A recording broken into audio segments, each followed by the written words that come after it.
Nevada Union High School. Touchdown Productions, celebrating our 13th exciting season of local sports television, is proud to present the CIF Sac-Section Les Schwab Tires Division I football playoffs presented by Farmers Insurance. Tonight, in the second round of the playoffs, your GVL champion Nevada Union Miners take on the Sheldon Huskies. It's another step on the road to the section title, and all the football action starts right here, right now. It's your NorCal Game of the Week. The wind and the rain for a second week in the row have pounded Cooper Stadium, letting up just in time for game time. It's wet, it's cold, but it's playoff football in November, the only way that we would have it here at Grass Valley as the Miners continue into the second round game against the Sheldon Huskies. Good evening, football fans, wherever you are across our worldwide audience, and happy Thanksgiving. This is Jim Adams, the voice of Nevada Union Miner football, along with Paul Brown, our producer-director, and Commander 3 is Sean Kaszewski, and of course the rest of the Touchdown Production sports team. We're all ready for this important playoff game. And Jimmy, you're sure right about one thing. The weather could play a factor tonight, but as we saw this Miner machine, it just keeps rolling along. And if last week was any indication, these Sheldon Huskies are in for a long evening here at Hooper Stadium. The Miners had one of their best offensive outputs all season as they racked up 62 points against Napa, and now face the number 11 seed Huskies, who upset the number 6 seed Oak Ridge last week in a thriller. Oak Ridge going down 17-20, and now the Miners are very aware that they have to take great lengths and be prepared tonight so nothing happens to them and they can continue on deep in these playoffs. Tonight we're going to try to bring you the very best in analysis, and we're looking forward to what we've been telling you all season, that Touchdown Productions now records 2 football telecasts. We have a football doubleheader every weekend, and the first game here is at Nevada Union, but the second game at Placer High School. Marty Mortensen, Rick Caravelli, they're ready for the second round home playoff match against the Calaveras Redskins. Again, another team who upset number 2 seed Dixon last week, but we're going to come back and we'll break down tonight's contest after we pause to remind you that you're watching exclusive coverage of Nevada Union Miner football on the Touchdown Productions Sports Network. Hi, I'm Larry Ingersoll, Chief Title Officer and Manager of Placer Title in Grass Valley. Welcome to Placer Title's new office at 380 Sierra College Drive, Suite 100, Grass Valley. Placer Title's been in Nevada County since 1995 and has supported all the local athletic and especially minor football. So remember to look for Placer Title at our new home on Litton Hill near Sierra College at 380 Sierra College Drive, Suite 100, Grass Valley. Welcome to Citizens Bank of Northern California. Hi, I'm Gary Gall, President and CEO. At Citizens Bank, we like to take the mystery out of banking. Started 15 years ago by community leaders, Citizens Bank has grown to 7 branches to serve you. We at Citizens Bank all want to congratulate our sports teams for a job well done. The athletes, coaches, and their families. And we wish you the best of luck in the postseason. Citizens Bank of Northern California. Your community, your bank. Mike Bratton is the neighbor you can count on for your most important insurance decisions, 24 hours a day. The first step begins with a phone call. Hi, I'm Mike Bratton, your good neighbor State Farm agent, and I look forward to hearing from you. Since 1984, my team and I have been educating clients and developing long-term relationships through personalized and professional guidance on their insurance programs. We will put you in the driver's seat and strive to enhance each encounter you have with us. Like a good neighbor, State Farm is there. Chan, Moon, and Kirschbaum welcome you to their Grass Valley location. Using OptiMap technology, Chan, Moon, and Kirschbaum offer complete eye examinations and can treat any eye condition. They then fill your prescription and grind your lenses in-house, offering a wide selection of frames and contacts. Chan, Moon, and Kirschbaum, protecting your most precious gift of sight. 360 Sierra College Drive, Grass Valley. Gold and silver are more important as a part of your investment portfolio more now than ever before. There's inflationary pressures. China alone could push the gold price more than double from $1,000 to $2,000 an ounce. Hi, my name is Jason Hommel and welcome to the JH Mint. Here at the JH Mint we have all sorts of gold and silver. We have about 200 ounces of gold. We have about 20,000 ounces of silver or more in stock. We also assay or scrap gold jewelry and placer gold, and we will be here for all of your gold and silver investing needs Monday through Friday, 10 a.m. to 5 p.m. And tonight we'd also like to tell you that tonight's telecast is brought to you by Quail Ridge Senior Living. Life is good at Quail Ridge Senior Living. Besides being located in the heart of Grass Valley, they offer many different living arrangements, including independent retirement care, assisted living, Alzheimer's, and dementia care. They have studios along with 1 and 2 bedroom apartments, each with kitchenettes, private bathrooms, and individual climate control. 10 independent retirement cottages feature full kitchens, 2 bathroom and bedrooms, and different floor plans. Their large lobby area also provides for an attractive setting for socializing with family and friends. Yes, life is good at Quail Ridge Senior Living. ADECO is the world's leader in employment services, and ADECO of Grass Valley has secured thousands of jobs for your neighbors right here in Nevada County. They can also assist you in resume building and recommend any changes in your employment skills. Branch Manager Dawn Whitmore and her staff Lisa Harkey and Autumn Payne offer temporary positions, temp to hire, and direct placements all from their Grass Valley office. In our current economy, it's good to have all the resources of ADECO Employment Services on your side. Welcome to We've Got Scrubs. My name is Christine Pickering. We've Got Scrubs supplies medical scrubs, shoes, and accessories to the medical profession. Our local store offers a full range of products from major manufacturers. We've Got Scrubs is proud to carry scrub uniforms such as Cherokee, Dickies, Landau, and Barco. We carry all sizes and styles for our male and female customers. We are always looking at complementing our scrub uniform line for your professional needs because we've got scrubs. BNC is your neighborhood home and garden center for both builders and consumers. They carry everything you need. In their garden center, you'll find a complete nursery along with expert advice on trees, shrubs, perennials, and garden enhancements. They're open 7:30 to 6 Monday through Saturday and 8 to 5 on Sunday. So start right, start here at BNC True Value Home and Garden Center in the Fowler Center, Grass Valley. Your car or truck is an extension of your personality. Chuck Cavros knows this, so Top This delivers truck and auto attitude every day with in-store displays featuring thousands of products from WeatherGuard, DZ, Bracket Truck Racks, along with a large selection of aftermarket performance products, all from the top manufacturers. So give your car or truck the attitude it deserves at Top This Truck and Auto Accessories. Purchasing a used car is better for the environment than buying a new one. That's right, the energy it takes to create a new automobile versus one already built is substantial. So when you choose a used vehicle from Keith Kerwin and Todd Slover, you're helping the environment by consuming less energy. At Pioneer Motors, every car is handpicked, Carfax checked, inspected, and detailed. Pioneer Motors, 1611 Main Street in Grass Valley. So here we are tonight, Nevada Union versus Sheldon, the big showdown this week, and we're looking forward to an excellent contest here tonight. Nevada Union has won the toss. They have declined. They will receive for the second half, as they normally like to do in this situation, and we're going to take a moment to set tonight's contest after we take one more commercial break. When we come back, a preview of tonight's contest and then the opening kickoff. You are watching exclusive coverage of Nevada Union Miners football on the Touchdown Productions Sports Network. Hi, welcome to Rare Earth Landscape Materials, located in Grass Valley. Here at Rare Earth, we have a selection of landscaping materials for your every need. From soil amendments, soil blends, and compost, to gravel and decorative rocks for your yard.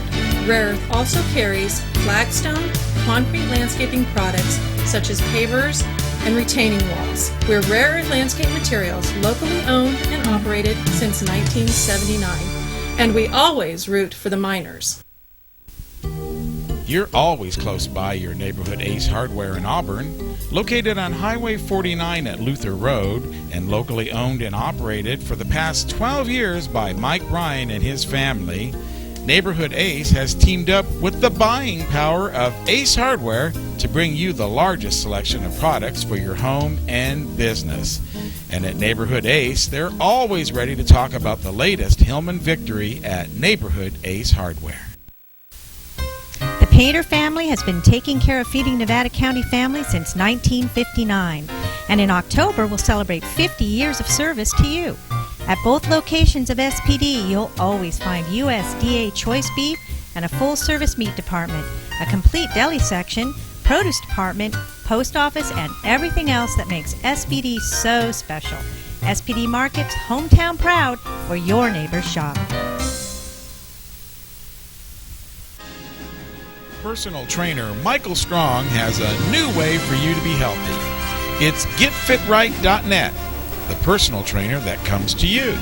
Speed, strength, agility, and stamina can all be increased with regular workouts, and Michael Strong tailors each one to you.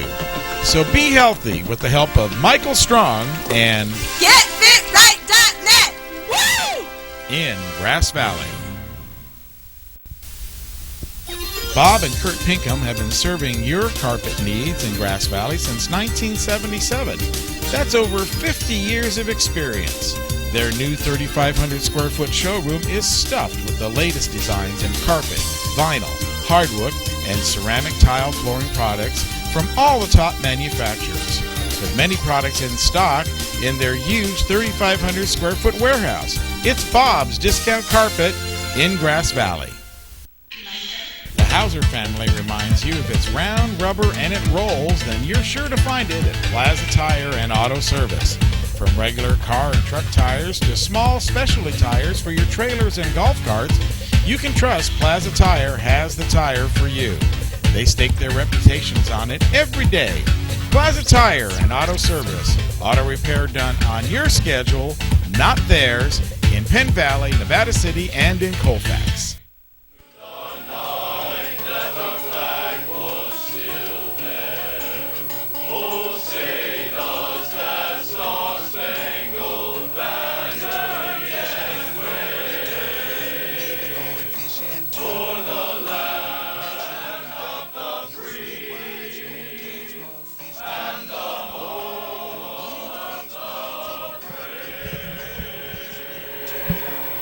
Our national anthem live from the press box here at Hooper Stadium. They got them all in here to sing it tonight, and let's give the two sides of this particular contest tonight. Nevada Union comes in very strong in every aspect of their game. How surprising it is that at this point in the season, if you had one thing to improve on the team, it probably would be penalties. Not offense, not defense, not special teams, penalties. But on the other side of the field is a Sheldon team, and the Sheldon team comes in with some bloggers and several people through the Sacramento Bee saying that this should be the upset of the week. Some have even posted a score of 35-31 in favor of Sheldon in tonight's contest. So there's many in the area that thinks Sheldon has what it takes to prevail tonight. But Nevada Union, of course, has other thoughts in mind, and I think evidence of that is the game plan tonight. Ladies and gentlemen, what you're going to see is probably the most aggressive game plan I have seen in the 7 years that I have done Nevada Union football. Now, how will that play out? I guess we'll know within the next 2.5 hours. How will Sheldon cope with it? I don't know. Sheldon isn't a team that we have seen a lot of. They run hot or they run cold. The Miners' goal is to get out in front and get out in front early. If you can punish Sheldon early on, then usually you can put them away early. So a big part of tonight's game is getting to Sheldon early. From Sheldon's point of view, the big thing that they want to do is they want to be able to run. They especially want to be able to run against a Miner defense that has been touted all year as being able to stop the run. So will the Miner D give in to the Sheldon O, or will the Sheldon O have their comeuppance running? Sheldon will run about 80% of the time tonight, so we're going to see a heavily running team. Now, will that hold true in the Nevada Union game tonight? I'm not sure. But one thing is for sure, this should be an interesting contest. Many have said the Miners have played a weak schedule this year. tonight will be a bell mark of whether that is true or not. Connor Maloney ready to kick off for the Miners, and we are ready to get this game underway. A high driving kick deep in the end zone, and Bernice Chambers doesn't have a chance to return it, and so they will take up shop at the 20-yard line. Nevada Union last week, of their 8 touchdowns, 5 of the returns by Napa were inside the 25-yard line, so very good on special teams, and of course one of the bigger special team players is Connor Maloney, and he kicks that one for a touchback. Watch tonight at quarterback, Raymond Dickerson, very talented, one of their biggest offensive weapons, and then most say it's Bernice Chambers in the backfield, although Dewana Young is also a threat in the backfield, so we'll see what happens. 2 backs here. Chambers ready and back to pass on the first play.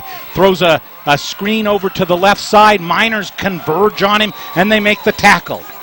Yeah. Leading the way on that one is Zach Vallejo. And we're going to see more of Vallejo tonight, Jim. We call his name every week, and we can expect a big game from this NU defense tonight.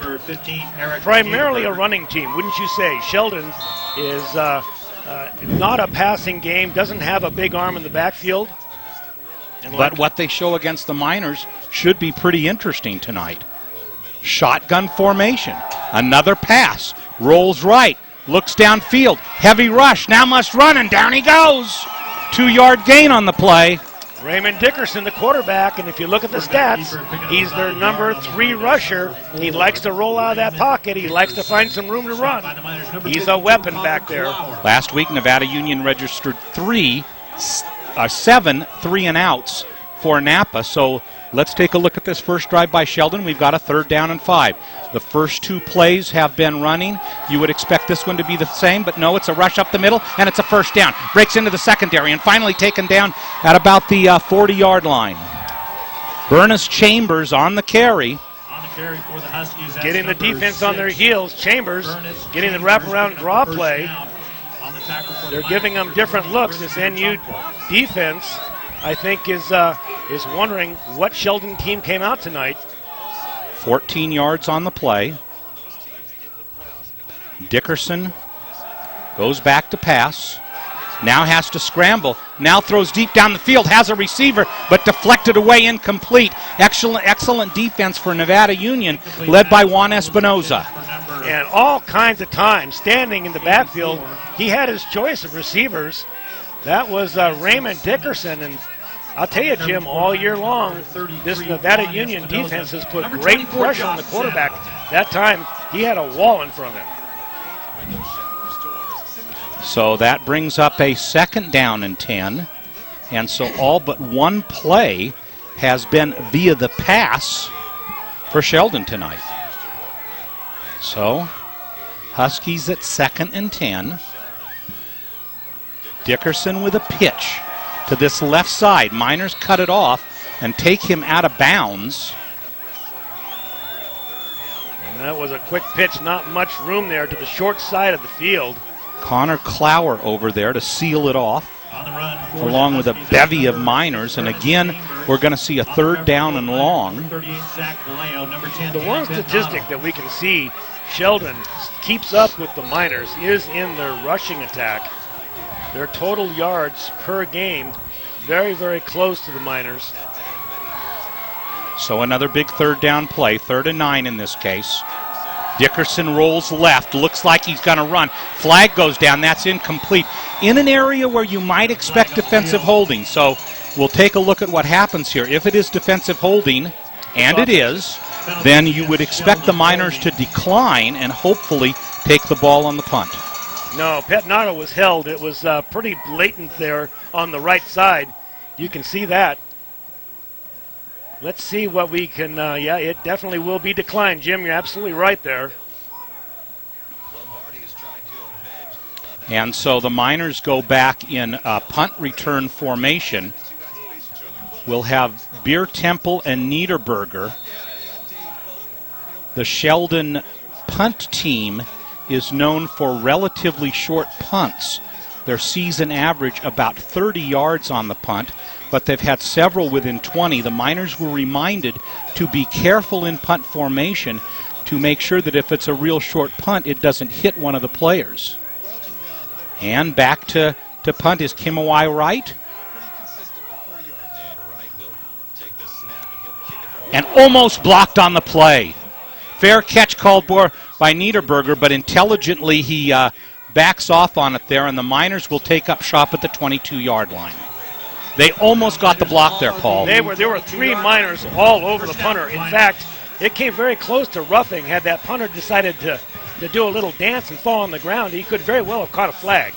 But the Miners you can bet on they'll be coming again next time if they can get that deep in the backfield on a punt. So here comes this Miner offense. Most of the games have been earmarked by an initial passing play. Of course, at quarterback, Brogan Jantz. Jantz has a player in motion, comes to this side. He's going to decide to run it, picks up a few yards. Penalty flag comes in, probably against Nevada Union. See what's going on with the flag. It looks like it is going to be a hold, Jim, just like you were talking about. Nevada Union having an excellent first play from scrimmage, shoots themselves right in the foot with a holding call, and it was away from the ball, too. It had nothing to do with the play. I almost wonder on the season whether Dave Humphers is almost resigned to the fact that he's going to have a good number of penalties every night, because they seem to have had a large number almost every week. He said to Paul and myself before the game, we watch the films and we try to remind the players of what's being called. So it will be a first down and 20. And he'll call his own number, and doesn't go too well, and that taken down for about let's call it maybe a 1-yard gain. They may not even have gotten that much, Jim. That time, like you say, Jantz decides to call his own number, and I have no problem with that. Brogan Jantz is as good as any halfback in this league when he decides to run with the football, but now they're in a deep, deep hole. It looks like second down and about 19. So a gain of 1. And Jantz expected to be more active in the Wildcat formation tonight. Drew Hoskin in motion, and he's back to pass. Running around, lots of pressure, has to go back again, looking to get a block, may have to run it now, and he will. He gets to the 20, to the 25, and a first down! No, just a little bit short, 2 yards short of a first down, so there you go, Paul. A great carry for Brogan Jantz. When I think of Brogan Jantz, I think of a weapon. He can beat you with his legs, he certainly can beat you with his arm. And I'll tell you, Jim, I was a defensive player when I played ball. Chasing a guy like Brogan, this guy will make you crazy. He's strong, he's fast, he's agile, and we'll see him running all night. You can bet on it. Sheldon looking good on the pass rush so far tonight. Handoff up the middle, looks close to a first down. If they get the spot, which they do, it will be a first down, and it looks like from the side judge, Nevada Union has gotten the mark that they needed. On the carry for the Miners, picking up the first well, and now down, it's 21, Jason Slade. They're going to move the sticks. First down, Miners. 8:40 to go, first quarter. No score here from Hooper Stadium. Nevada Union in the middle of their first series. Back to pass. Good protection over the middle. A great diving catch on the play by Jason Hebert. So Hebert gets in early and he makes his mark. Paul, that was a great grab. He was all laid out there. You haven't seen, we don't call Jason's number that often, but he sure had a gem there coming across the middle, and Jantz is a little bit ahead of him. He stretches out, makes the catch. Hebert in near side. Another 1st and 10, close to midfield at the Nevada Union 49. In motion is Niederberger, and this is Eric Niederberger. Breaks through the first 2 people. Gets a good carry on the play. Gets first down yardage. Still going. Tries to break off one more person, but he's finally hit out of bounds with a heavy hit by Christian Dickerson. Give Niederberger the football again this week. We watched him have a career game last week, and this is the best we've seen him play all year. He is peaking as an athlete. So first down for the Miners. Again, in motion is Drew Hoskin this time, but that ball's up the middle, and another nice gain by Nevada Union. Jason Slade on the carry. You know, Jim, let's go back to that play with Niederberger. You know, there are certain plays that are momentum plays. He got stood up. He kept his legs rolling. He was hit again and again, and that's what inspires your teammates. You see a run like that, you get them on the line, and they're ready to go. Broke 3 or 4 tackles and made a great gain out of it. Now back to pass, looking over the middle, long over the middle. Patinato! Touchdown, Miners! Dan Patinato over the middle. And an incredible drive after being at 1st and 20 deep. They dug their way out of that hole, and then in a succession of incredible plays, the Miners have scored. About the time they were warming up their punter, and you thought they were going to turn the ball over with some reasonable field position, the Miners come back, both with a pass and a throw. Ball is spotted. Maloney kicks it, and it is good. It's good. So a look at the scoreboard. The Miners have scored on their first possession. 7:27 to go in the first quarter. Nevada Union 7 and Sheldon nothing. And we have a replay, the first of our night here. Let's take a look. Now you're going to see Dan Patinato, and if you haven't watched NU football this year, get used to seeing this kid. He is big. He is a strong defender and a huge target for Brogan Jans. There he is, stretching up high to get it. Patinato is 6 foot, let me see. I believe he's 6'4", 235 pounds. And I believe he's been taken for a college, hasn't he, Jim? He has. He's at Arizona, University of Arizona, and we see a lot of people dressed in Wildcat garb tonight. So, and that's one of the things that Nevada Union is going to try to do tonight. You know, I told you that they had a very creative offensive scheme. Paul, that was about as creative a drive as you can get. Absolutely. And, you know, it was set up, that run by Jantz to get out of trouble and bring them back from that 2nd and 19. That was the catalyst for this drive. So Maloney to kick again.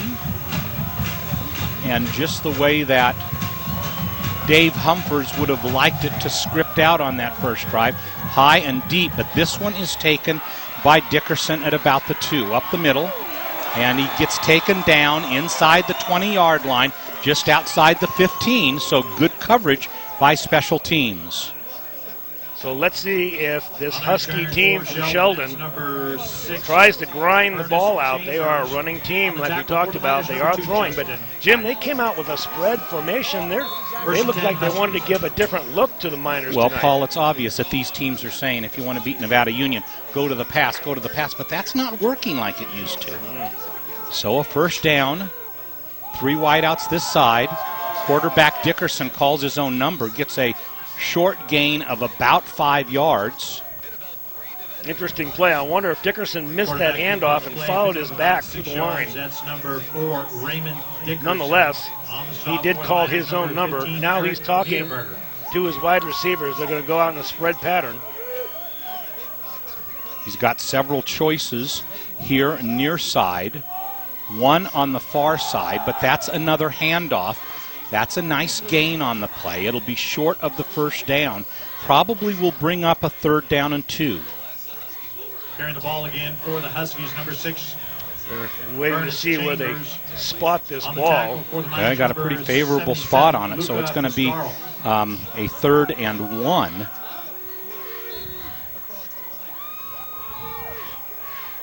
So short yardage here, but still in the shotgun, and he'll take it himself, and he runs into the line. I don't know if he made it. Let's see, he got a little bit of a surge there at the end, and I think they are marking it in first down territory. Good second effort by the quarterback, Dickerson, coming straight up the line. I'm surprised, too, Jim, that he was in the shotgun on that short yardage.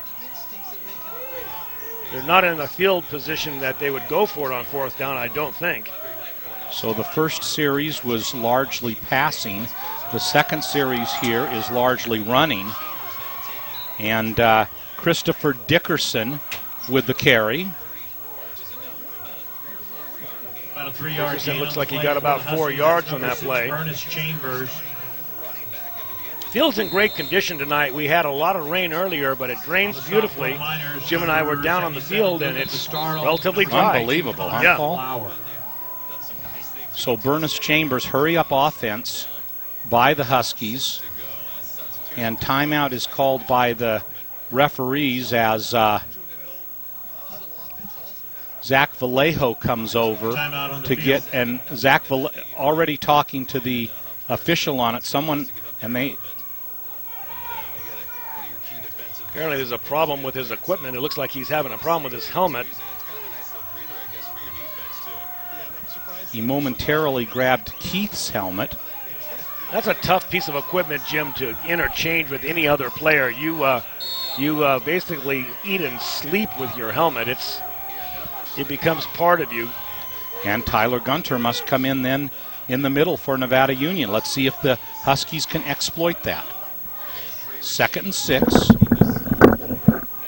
And this is a pass. Over in the far flat, it is complete, and it looks like it's enough yardage for a first down. Good pass play to the outside. It does look like they have enough for the first down. We're waiting to see a spot across the way. Pass for about a 4-yard gain. There's a shot of Pettinato. You can see how tall he is. Dixon on the coverage. Equally as effective on defense as he is as a receiver on offense. Chris Beer Temple, also in the secondary, had a sensational game last week with a punt return for a touchdown. Handoff up the middle, but not much there. He really runs into a brick wall. Gets a couple of yards on the play. So gobbling up a little bit of this clock. Chambers on the carry. Carry for Sheldon. That's number 6, Bernice Chambers. And I see Michael Strong on the sideline now. Michael, thanks for joining us. Are you down there? So here we go, 2nd down. Back to pass. And there he goes! Dan Pettinato about de-headed Dickerson as he comes from his left side defensive end position. He went for the head and got the helmet. And Dickerson went down for a big loss, and that's going to bring up a 3rd down and 14. 4:07 to go in a fast-moving first quarter. Bernice Chambers in the backfield. And the Miners need to get an offensive switch, which they're fortunate enough to be able to do as Vallejo comes back into the game. So, 3rd and long, 3.5 to go.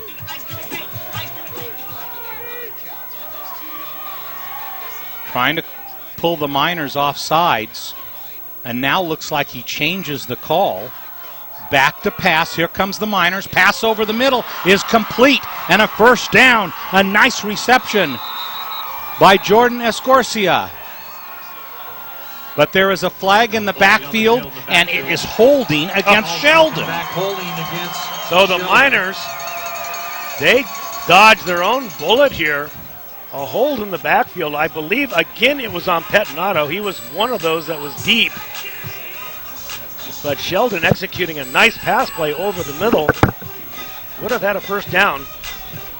So what would have been a 1st and 10 becomes a 3rd and 25 now. And they are clear back at right about where they started this drive.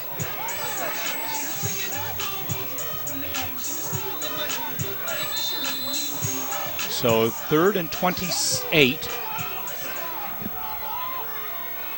Back to pass, rolling right, but first, before that, there is a flag, and I would think that that would be in the area where you normally find motion against the offense, but was one of the Miners offsides.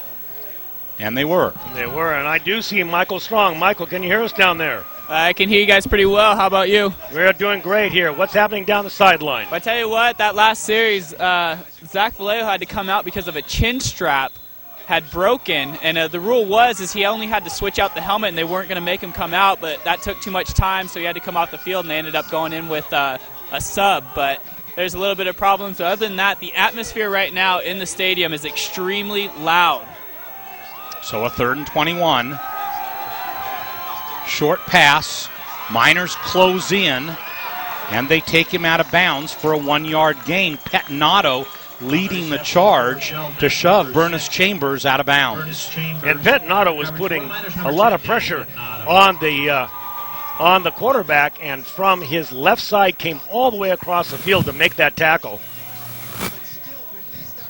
So that'll bring up a 4th down. And Beer Temple and Niederberger deep for the Miners. Miners were prepared to expect anything in the way of fakery tonight. There's a block! It's a block! The ball's still rolling, picked up, now goes backwards, but tackled down, and there they were close the first time. Pettinato takes him down, and Connor Clower is in for the block. Clower came flying through the middle, seemingly untouched. And, you know, we in pregame, Jim, we heard Coach Humphreys talk about the fact that he thought they could block a punt tonight. They came close the last time, and this time, Clower, he was right on him, He Paul. was raw. He was all over it. He could have untied his shoe. Well, he certainly got all that football. And now we've got a caucus. Penalty on the far side. There was a flag at the 11-yard line, and the officials are huddling to see what this might be. It should be a post-possession foul, whatever it is, because the ball had been kicked already when the flag came out. And they're trying to figure it out here. Well, they're talking to the captain of the Huskies. Let's see what they're coming over here to talk to Dave Humphers. And I think that they're saying there was... Okay, let's take a look here at the replay. We've got that. Now watch him come powering through. He doesn't Great touch block. the punter. It was a wonderful block. You couldn't have drawn it up any better. And then the ball gets kicked. Perhaps they're talking about the ball being kicked. Let's take a look And here. they're calling something against the Miners there. I didn't quite see the call.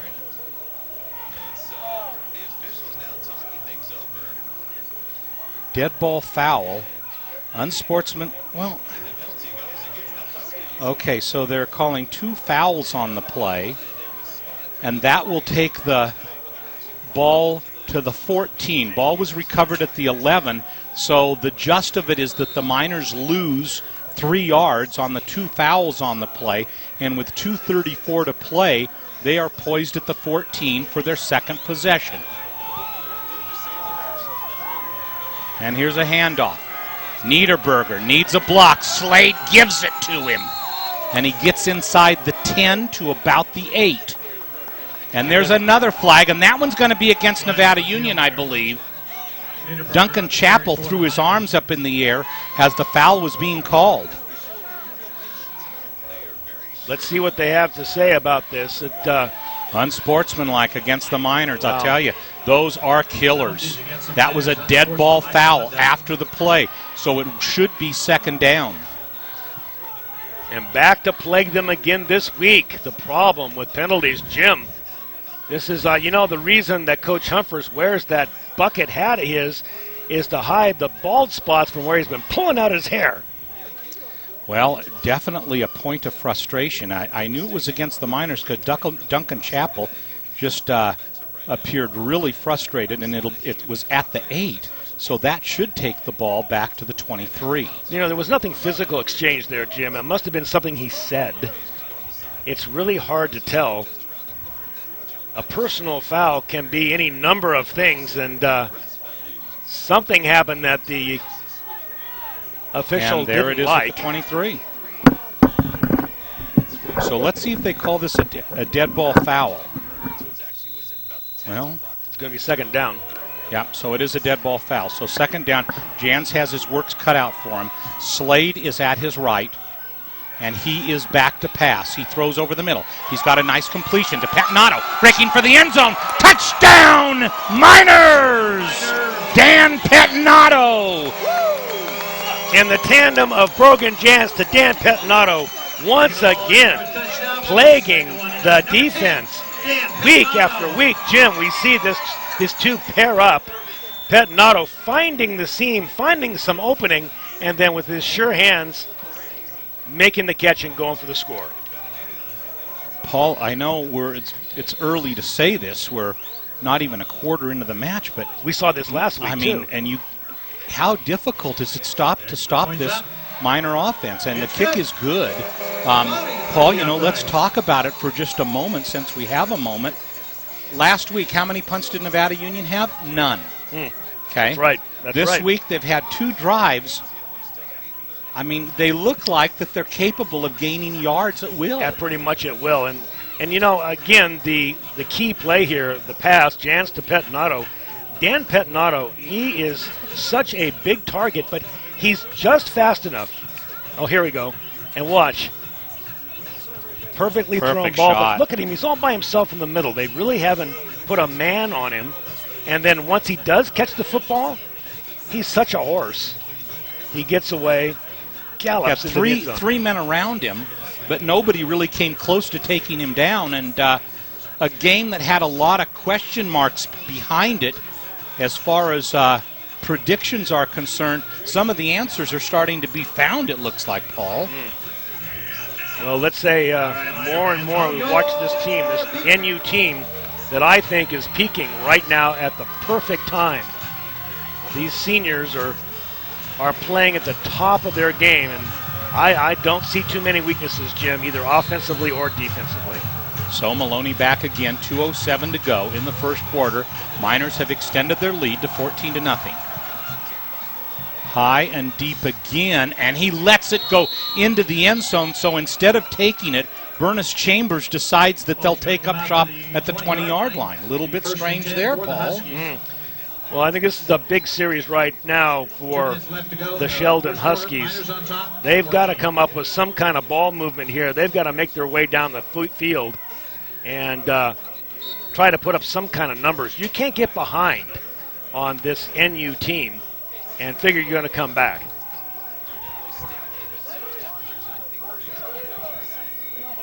So first down, Dickerson, handoff, hits the line. Wow, Paul, nothing on that play.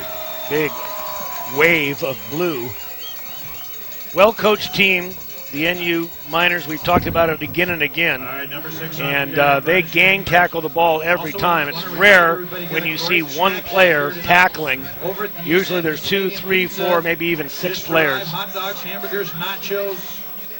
So it's a 2nd down and 10. Well, we'll call it 9. Back to pass.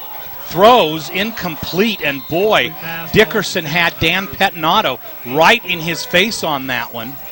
Pettinato is having his way back there, Jim. He is going around him. Defensively, he's just a monster tonight. Important to note for you to know that this game is being scouted by Fresno State. Fresno State here tonight to take a look at Brogan Jantz. I have to say the guy after one quarter has got to be phoning Fresno, wouldn't you think? You would certainly think so. So a 3rd down, and a huge play here for the Miners defensively. Back is Dickerson. Looks over the middle, throws, and it's intercepted by Beer Temple. Cuts to the outside, taken down at about the 18-yard line. And that time, Raymond Dickerson, the quarterback, the Sheldon Huskies, looked right at his receiver, didn't take time, didn't set, and threw a bit of an errant pass. That one went right to the defensive player. Well, but with that said, Beer Temple waited and then just drove in front of that ball and captured it, and they're probably saying, hey, we thought they were weak defensively via the pass. So 4th down, Nevada Union first down, Nevada Union takes the ball, throws the end zone, incomplete. Chappell had to try to tiptoe the end zone line, couldn't quite do it, and take the ball in. But Chappell again wide open, Paul. Wide open. And, Brogan Jantz went left, then came back to the right, and on the run threw a beautiful pass. That went through Chappell's hands. He could very well have gotten that ball for a TD. So, 2nd down. Up the middle is Jason Slay, over to the right side is, I believe, Drew Hoskin. And Drew takes it for a nice gain. It'll bring up a 3rd down and short. That's the first time we've called Hoskins' number tonight, and he's limping, Jim, as he goes back to the huddle. And they're thinking about this. Let's watch Drew in the huddle. Maybe we get a replay, Sean, if it's possible. We'll see what's going on. He is visibly limping, though, Jim. But Hoskins over on the right side. Slade in motion. This is Hoskins with Slade leading the blocking. Hoskin, touchdown Miners! Drew Hoskin takes it for the final 13 yards and punctuates the drive with what appears to be another easy score by Nevada Union, and they go up 20-0, still within the first quarter. And about the time you think Hoskin is hurt, they pitch the ball out to him, and he rambles into the end zone. I don't know, Jim. That could be the coup de grace. It's too early to say. Ball is spotted and kicked, and it is good. But 39 seconds to play in the first quarter. Nevada Union pulls ahead 21-0. Wow, what play. This is really exciting. And, you know, this will just take the wind out of any team's sail. You get down 21 points in the first quarter, and you can't seem to move the football. Here's what Humphreys said. Now, whether this will play out or not, Paul, is yet to be seen. But he said, you get ahead of Sheldon early, and they dissolve. If you let them stay in the game, they are a tough opponent. But he said, we got to jump on them early, get a big lead early, and then everything will take care of itself. Well, we're not even one quarter in the game, and Nevada Union's up 21-0, and nothing has really worked well offensively for Sheldon. No, they obviously have them in a headlock, and they're punching them in the nose, Jim. Now, I will remind you that last week, the Sheldon team came back. They were down at halftime. It was 17-6 under Oak Ridge, and they came back to win that game 2017. They had a great second half of football, and we will see what they can come up with here. Here's the big difference. Nevada Union is duly aware of that. They know they're a second-half team. They're not going to take the foot off the gas pedal in the second half. I would even see the regulars play longer, even if there is a, let's call it a substantial lead to start that second half. So the Miners are well aware of that, and let's just put it at this point, in the final moments of the first quarter so far, the Miners have done everything on their agenda that they needed to do. And here is Maloney kicking off. It's a line drive, goes back, picked up by Burness, comes up the middle and finally taken down at about the 30-yard line. Burness Chambers. Boy, Burness Chambers has got some speed, doesn't he? He hit that flying. The Miners are lucky that they hit him when they did, because there was a wide open lane all the way to the end zone had he not been taken down. So 1st and 10.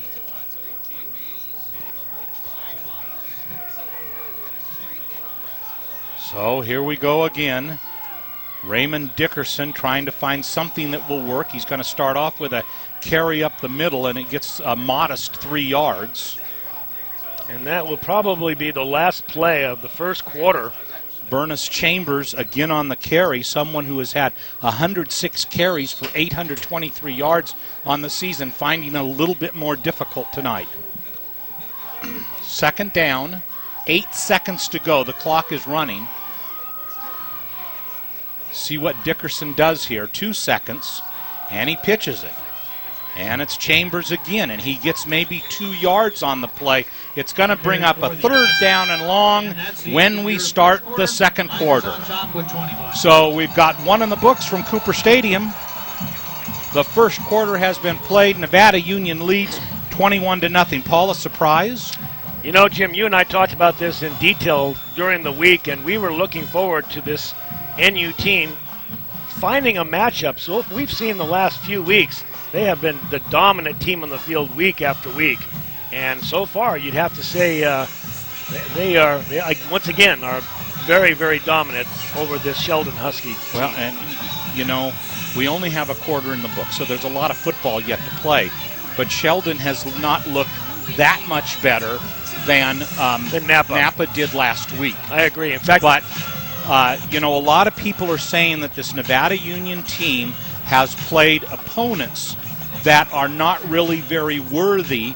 That's why they were seeded 3rd. That's why they've won their games. But you know, with all comers, Nevada Union shows that they can strongly compete with them. That's so true. So we'll see as they kick off or they take the ball over, changing directions for the second quarter. Sheldon will have the ball. It'll be third down and about 5. A little bit more than 5, about 5.5. So the Miners come in defensively, looking for the pass from Dickerson. The last time he was in this situation, he did complete the pass, but it was to Chris Beertemple. And here's a handoff. Not much room, but breaks outside. Oh, a great saving tackle. And guess who it is? Betnato out there once again, making a fantastic tackle from his position. He was completely blocked, Jim, and he came from his kneeling position, from his knees, to rally up that tackle and bring down Chambers. Yeah. So they get 2 yards per play on 3 runs from scrimmage, and Sheldon's still searching for something that will work offensively.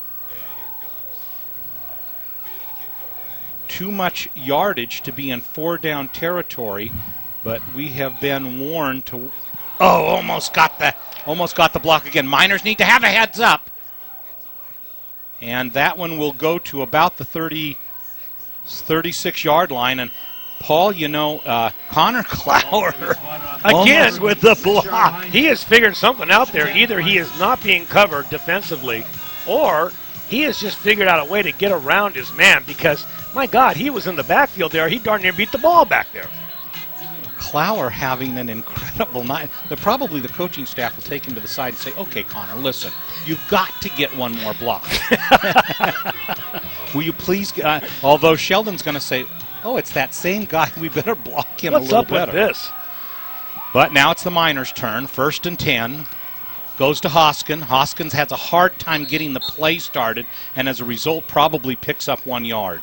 About a yard gain on the play, number 5. And Hoskins isn't limping any longer. You see him going back to the huddle there, obviously shaking off whatever it was that was bothering him. Just takes a touchdown or two to make a player shake any injury off. So, 2nd down and a long 9 for the Miners. Fakes to Hoskins, back to pass. A lot of pressure.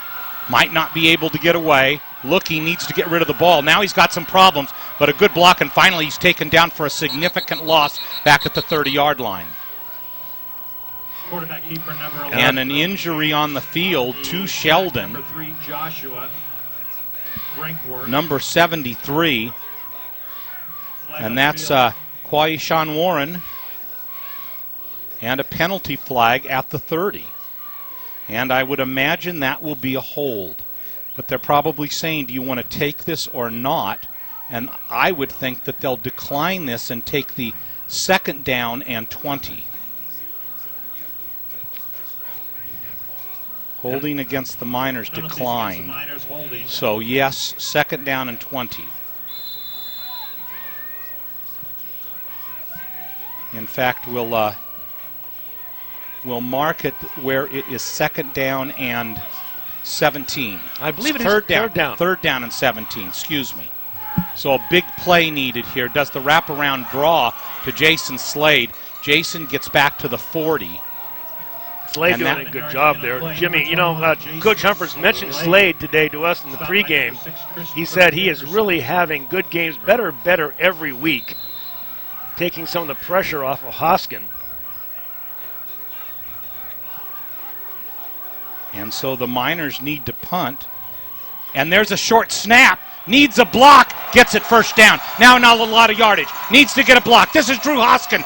Gets the block inside. Needs to cut inside. Does! Touchdown! Miners! And if anybody on this field or in this press box was expecting that, I beg to differ. Who would have thought? Dave Humphreys going for the throat of the Huskies. And the Miners are but 1 PAT away from a 28-0 lead. Is this the same Dave Humphers that we've seen coaching all year long? Well, we haven't seen anything like that. You know, one of the things he said to us, Paul, is he said, we didn't punt last week. Well, Paul, I got a news flash for you. They haven't punted this week either. I could be the punter on this team. Maybe you could, but I'd rather have Brogan chance. So the ball is spotted. Maloney is in. The kick is no good. No good. It is wide. Didn't look good coming off, so we're going to be stuck at 27-0 with 9:28 to go. And do we have – I'd love to see that play again, Sean. Do you have it down there in the truck? And let's take a look at that play. Paul? They were looking for a return here, and the Huskies were back thinking and licking their chops for some decent field position, but right around the outside. Look at that block right there. That is the key block. That was number 66, Connor Scott. And watch the Energizer Bunny. Stop it right there. Stop it right there if you can, Sean. Hoskin. Look at the blockers in front of him. There you see there's one defender left, and you've got 3 blockers right in front of him. And he's just waiting for a chance to cut it all loose. And here it is. There's one. He's saying, I'm not sure I want to be any part of this. And so he's eliminated. And then watch this cutback. Right there. My favorite NU back.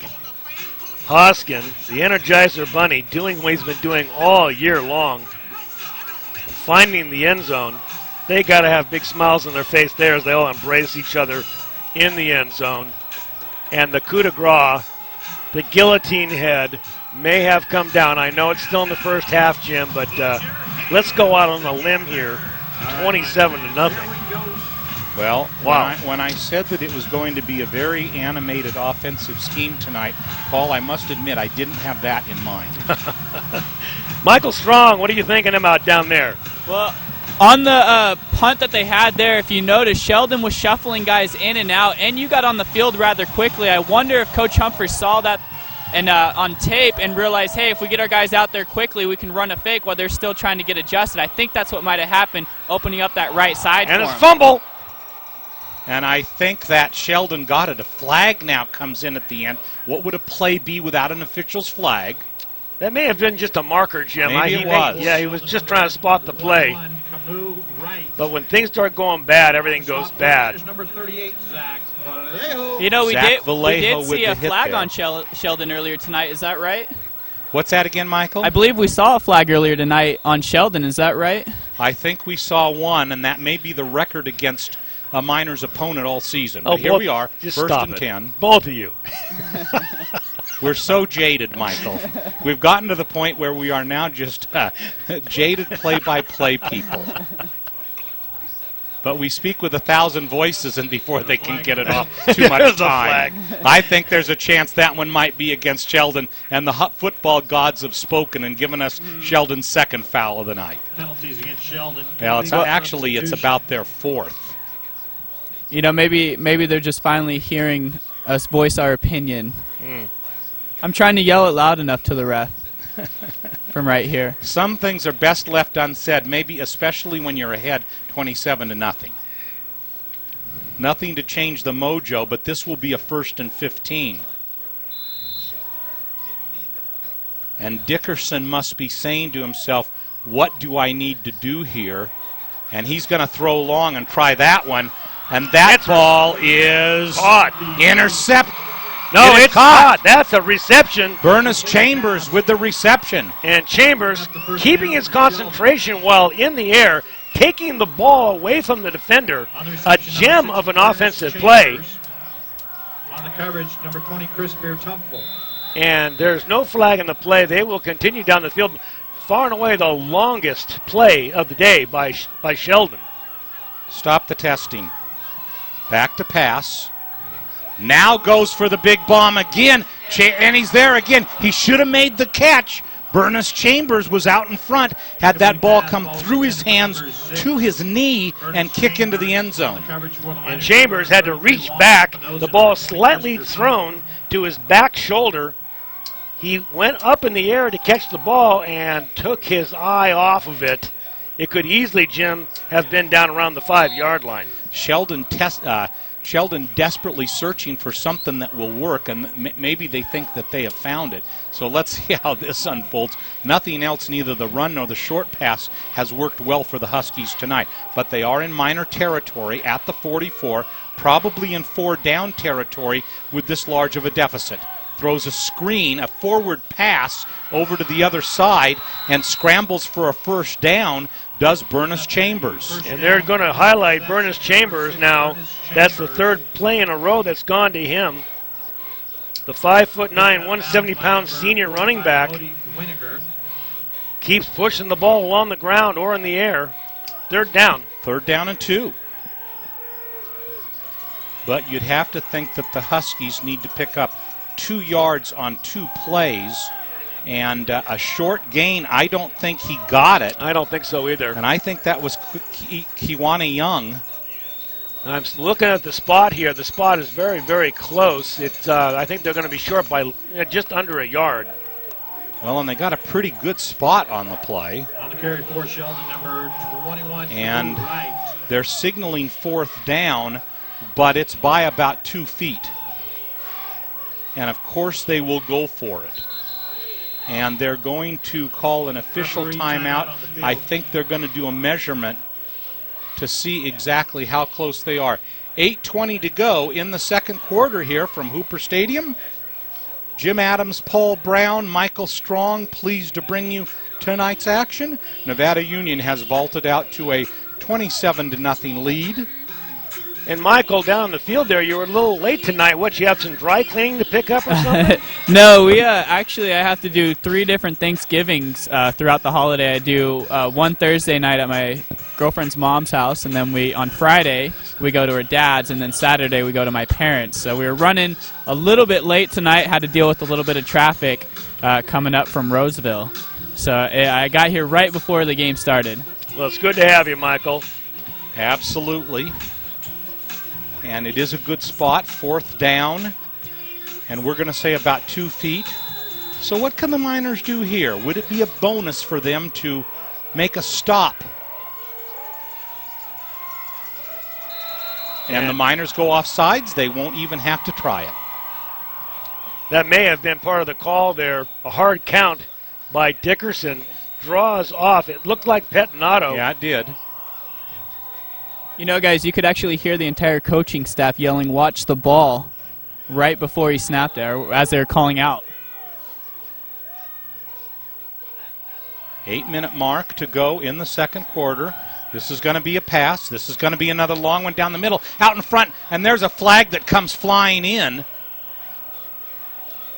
Let's see what the call is. I would have to say it will be on defensive pass interference. Let's see what the flag's about. It looked like nobody was that close. They're bringing the ball back to the line of scrimmage, Jim.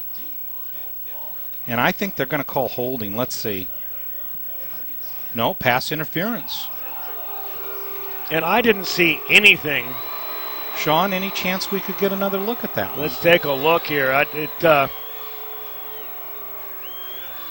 At this level, you have to interfere with the player in order to catch a pass interference call, Jim. It just can't be an inadvertent touch. And I didn't see anything to speak of out there unless it happened long before the ball was thrown.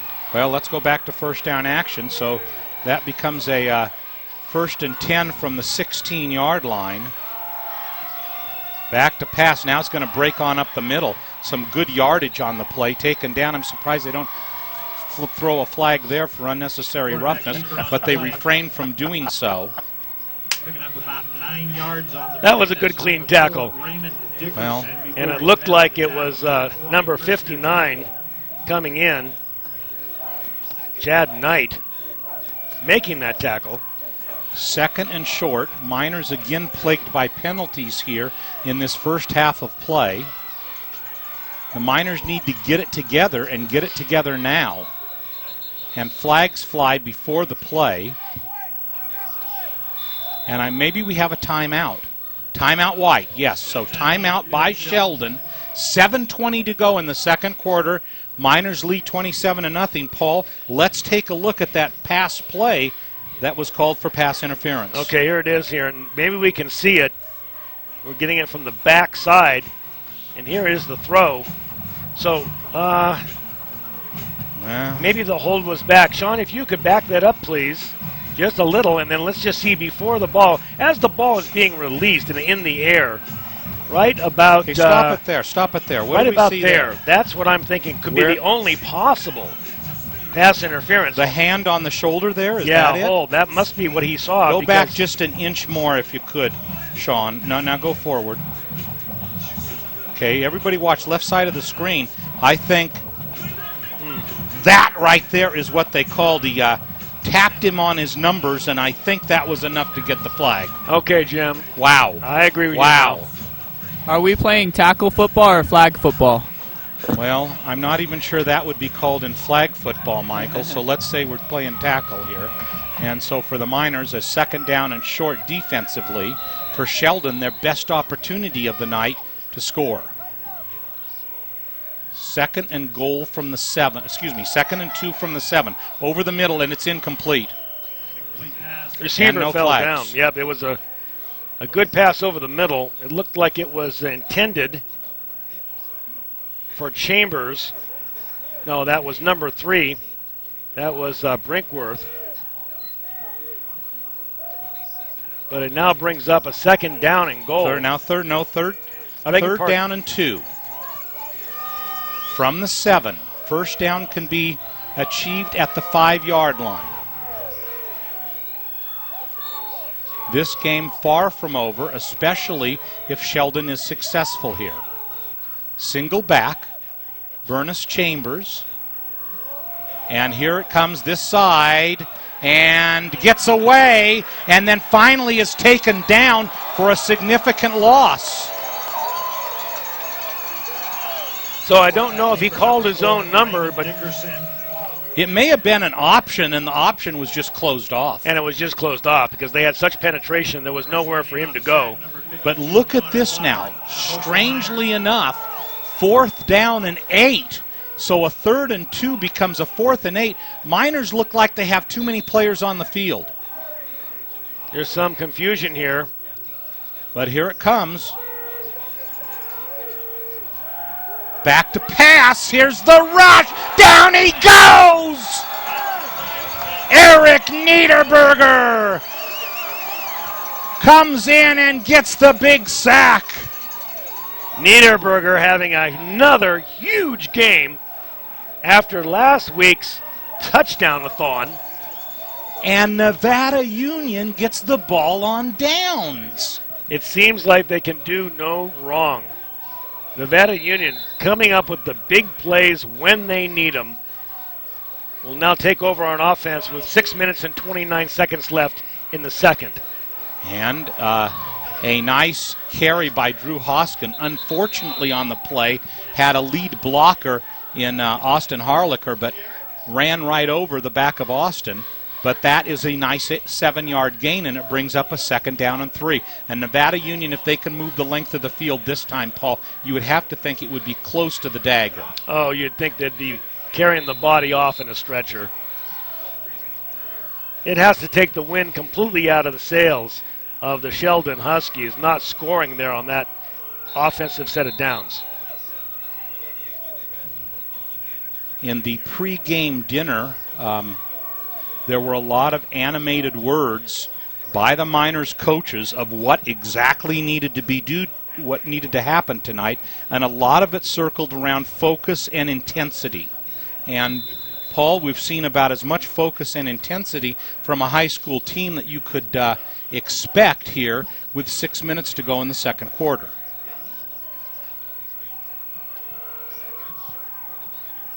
Man in motion is Slade. Slade has it, trying to get through, struggles for yardage, and gets a first down at the Miners 31. First down for the Miners, number 21. Talked to Slade prior to the game tonight, and Jason said he really wants to have a big night tonight, and off to a good start. Here's the Wildcat. And Slade fumbles the ball. Ball's on the ground. They could score, Jim. And they have picked it up, and they are running. And there he fumbles it out of the end zone. That's a touchback, but I'm sure the officials will give it to him at the 1. They're going to give it to him at the 1, rightfully so. He was down. His knees were down on the ground, and the ball popped out after contacting the ground. I'm pretty sure they're going to give it to him. And they're talking about it. Let's see what they come out. I'm sure it will go Sheldon's way. And it does, of course, at the 1. Now, Jim, remind me what would have happened if that had been a fumble. That ball had gone out of the end zone like it did. It would have been a touchback, and Nevada Union would have regained possession of the ball at the 20. Let's take a look at the replay here if we can. And we have lost TV coverage up in the booth. Are we still on the air, Sean? Okay, so 1st and goal from the 2. Handoff. Hits the line, really not much. Chambers still digging. I'm surprised they don't give him the touchdown, but they haven't yet. And it looks like it will be 2nd down and goal. If he gained anything, it was a foot. Yeah. And let's take a look at, yes, after this play, perhaps we can see the fumble by Nevada Union and the return by Sheldon. So 2nd down, I'm sure they'll hit the line for 3 more plays. And they stopped him again. Again, he is stopped short of the goal line. And that happened to be Dickerson calling his own number. And you can see the steam from the breaths. They're grunting it out down there, trying to figure out a way to get a yard. And an injured player. Well, we have an injured player, and that is a Sheldon Husky there. Can we take a look at that? Let's take a look at that, and we'll look at it in slow motion at about the moment that he goes down. And the ball is picked up. You wonder for a second if he's going to fall, but he keeps up. In fact, he was helped by his teammate. And right here, if his knees touch the ground, the ball is dead. And he's down. That is down right there. The ball comes out after the fact. He tries to reach it into the end zone. Yep. But more importantly, right now being helped off the field, that is quarterback Raymond Dickerson for the Huskies.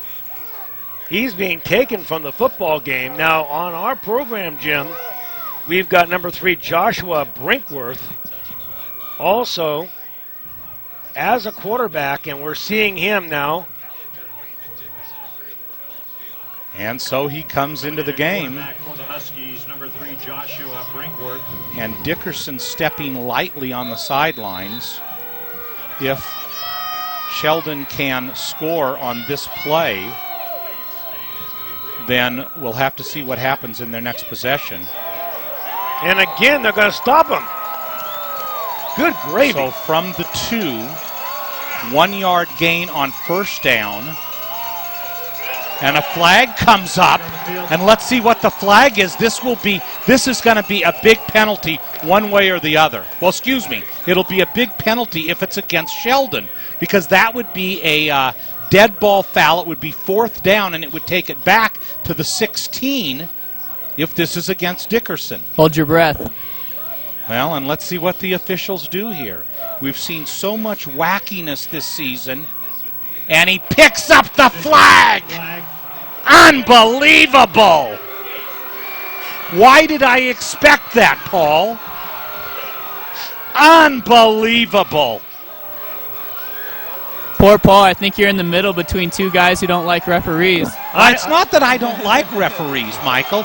It's just that this is zany. This is crazy. And Dave Humphers is taking a timeout, and I know exactly what he's going to do here. Watch for Dave to take a straight march right to the officials. This is not a timeout to talk to his team. Look, he tells his team, wait a minute, and he goes right over to the officials. I've never seen Dave do this, but I have seen him do it for the 3rd time now this season. How can they... Paul, explain to me. Mr. Calmness, explain to me. How can they throw a flag in that situation and then pick it up. Explain me. Give me a scenario. Okay, look, what it appeared to me, Jim, is the line judge threw the flag. It was after the play was over, and so apparently he was going to throw a flag for unsportsmanlike conduct. Do you agree with that so far? Against whom? Against Sheldon. Against Sheldon. Okay, keep going. Then they caucus in the middle of the field, and the head judge comes over to him. They cross their arms. He looks each other in the eye, and they said, now, what did you see here? Because this is a big play in the game, and they talked it over, and they decided to pick the thing up. Now, right, wrong, or indifferent. You call that strange? Well, you don't see it every day there. That's a fact. Especially, and a good point that you made, and I hate to say this, and maybe call me jaded. I guess you could already draw that conclusion, but I sat here saying, I think they're going to end up picking up the flag with everything we've seen. But for the Miners, here's a big fourth down play for Sheldon. Rolls right, hit. They got him. Sheldon. They didn't get him by much. No, they didn't. But they sure did. They turned the corner and managed to get the yard that took them 4 downs to get. On the 1-yard line, the Sheldon Huskies pound away. I thought they were going to bring out the M4, blow the whole thing up, but they finally decided to go away from the quarterback sneak that cost them their quarterback 2 plays ago. Finally, they get into the end zone and get the first 6 points at 4 minutes left in the first half. So 27-6. In for the extra point is Tyler Kessley. Almost blocked, and a flag comes because it'll be roughing the kicker. So there will be a 15-yard penalty for Sheldon, and running into the kicker, and the point after is good. So 4:08 to go in the second quarter. 27-6. 27-7 in favor of Nevada Union. And Paul, once again this week, a lot of penalties. It's a flagathon, Jim. It's a flagathon once again. We're seeing it, and I'm unfortunately, and I never thought I'd say this, but I'm becoming as jaded as you are. You and Michael are convincing me here. Michael, what's happening down the sideline? It's pretty heated right now. You see a lot of the guys coming off the field a little mind-boggled by the penalties or non-penalties for Sheldon. So, right now it's a little bit of adversity for them. I wouldn't be too worried with the way their offense is playing tonight. And it's something that you have to deal with, and something that they've dealt with all season long. So I think they're a little bit more prepared as they continue here through the playoffs for many flags being thrown for penalties that necessarily might not even be there. Now, you were pretty close to the play down there. Could you, by chance, hear anything that Coach Humphreys was saying to the officials? He was voicing his opinion quite loudly, really asking the refs, how could you take the flag away like that when it was so obvious of what it was? So he was a little baffled just by them pulling the flag away after throwing it for something that was definitely there. That something had happened, an unsportsmanlike penalty had happened, and then for them to pick it up, he was very upset about it. Well, if you get a shot of Coach Humphreys now on the sideline right now, he is still chewing on the ear at the 45-yard line of the official. Right below us here, you can see him talking to him. And I do not see that I don't think that the hands team is in, so they're expecting a deep kick, but I wouldn't be surprised if there was an onside kick here, Paul. We'll have to see it. With 4 minutes left to play in the half, Jim, if they were to give them the ball on about the 35-yard line, it would not be that detrimental to the Huskies. Good call, Jim. Good call. And there it's received. And that ball is received. Recovered nicely by Kaioka Ayao. And exactly what we talked about. And the Miners didn't seem really very prepared for that. That's unbelievable. Everybody could have called that in the stands, Jim. Very well executed onside kick. And the Huskies will take over. So now we got a replay here. Let's take a look at here's the touchdown. And he barely turns that corner and gets in.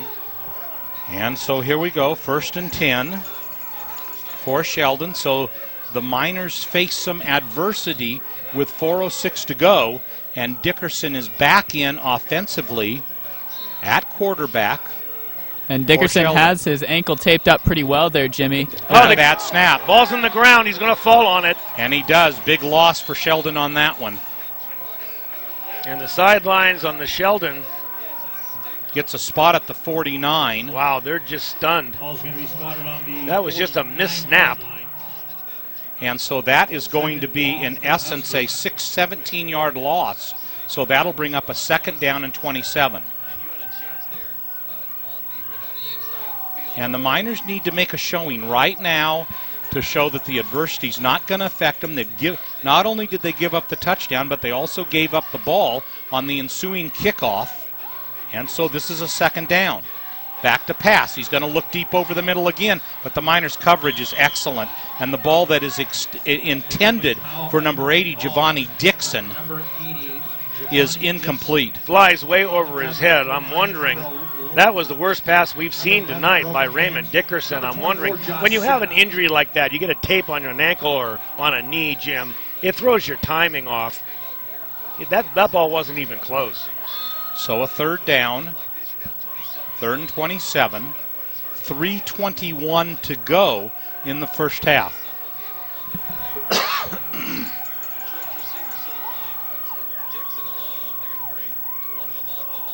And it looks like an option. Now he goes back to pass, but he's going to be tackled. And a beautiful play by the Miners, headed by Chad Knight. Chad Knight coming and doing the job in the backfield. I think Raymond Dickerson is a little hamstrung by that ankle. He doesn't have the mobility he normally has. And Knight coming in, taking him down. Now we've got a country mile. It's 4th down. They'll have to punt the ball, Jim. Well, and for Nevada Union, perhaps a good chance at a return and to turn this momentum back around. And that's a short one. Miners need to be heads up on it. And it's not a very well kicked ball. The Miners will have it in slightly in Sheldon territory with 2:34 to go in the first half. And Paul, an important series for Nevada Union. It would be nice to be able to go into halftime ahead 34-7. And in addition to that, you know, with this Sheldon team being a second half team, I think the larger lead you have at halftime, the better off you're going to be, especially when you note that Nevada Union will take the ball in the second half. So here we go. Back to pass. Nice pass over here. That is complete. Eric Niederberger with a 1st down gain. Brogan Jantz throwing a beautifully spiraled ball right into the hands. I'll tell you, Jim, I think Brogan Jantz is ready for the big time. If there isn't a coach, you said that Fresno State was watching him tonight. I'll bet a lot of coaches are watching him tonight. Christian Dickerson on the tackle. Back to pass again. He's going to try to hit, and a beautiful catch. No, incomplete. Hoskin can't hang on to it. Perfect pass, though, by Brogan Jantz, right on the letters. Hoskin is walking back, and you can see he's kicking himself for not making that catch. Christopher Dickerson with the defense for the Huskies. And right now on this drive, with 2:07 to play, Nevada Union needs to move into a position where minimally they get a field goal out of this. And here's that deception play. And this again is Drew Hoskin. Drew takes it close to 1st down yardage, but will come up about 2 yards short. Drew Hoskin on the tackle, number 58. Hoskin running off a tackle. The Energizer Bunny finding some room. 3rd down and 3. I would think they're in 2-down territory, Jim. Slade right behind Brogan Jantz. Hoskin in motion. This is Hoskin. He finds the hole, but of course a flag comes in. And that goes for 1st down yardage. And the fellow who threw the flag was about 15 yards from the play. So let's see what he has here. I'm sure he'll call holding against Nevada Union. And of course, that's what it is. You know, and the back judge generally is not looking for the holding call. And he did make that from his position. So that will back him up. It'll be third down now and about 12. Well, even closer to 13.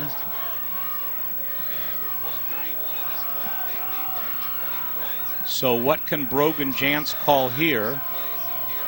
And there's another flag before the ball is even thrown, and probably against Nevada Union again, and it is.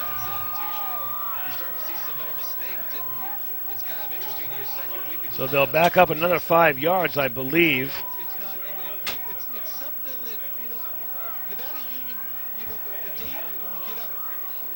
It will be now be third down on about, 16. So what does Brogan Jantz have in his bag of tricks here?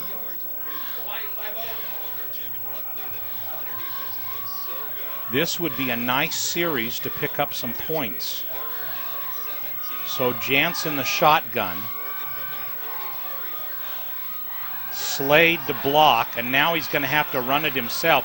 Oh, goes back. Now he's going to have to backtrack and really get away. He needs a block. Thrown downfield, complete, close to a first down. Duncan Chappell will be within 1 yard of the first down. And if you're not a fan of Brogan Jantz before now, this young man just got himself out of jail with his legs and threw a perfect pass on the numbers, downfield 20 yards. On the field, Miners.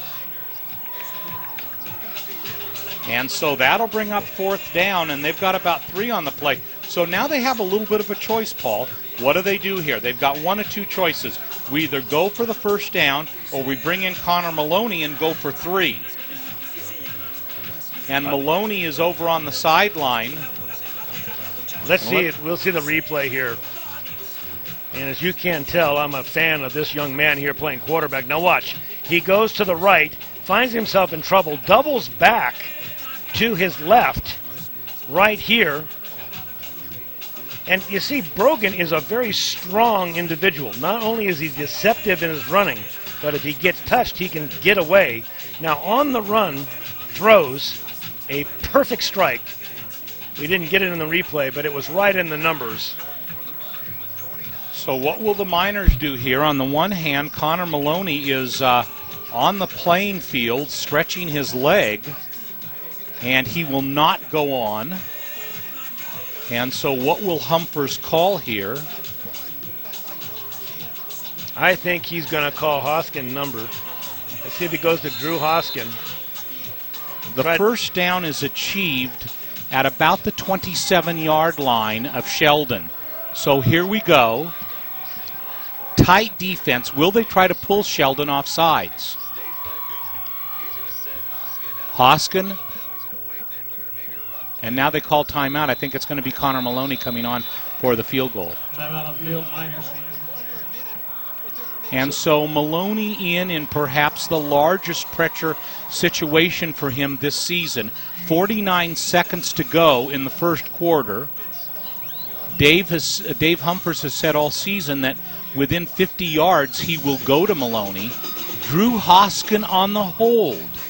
So, Jim, if I'm reading it right, let me see. It looks like about 30, 40, 45, 46 yards, and it will be from the left hash mark. But you've also got Drew Hoskin holding the ball. So let's see how this unfolds. Sheldon probably talked to their defenders and said, okay, you've got the ball snapped to Drew Hoskin, an integral part of the Miners' offense.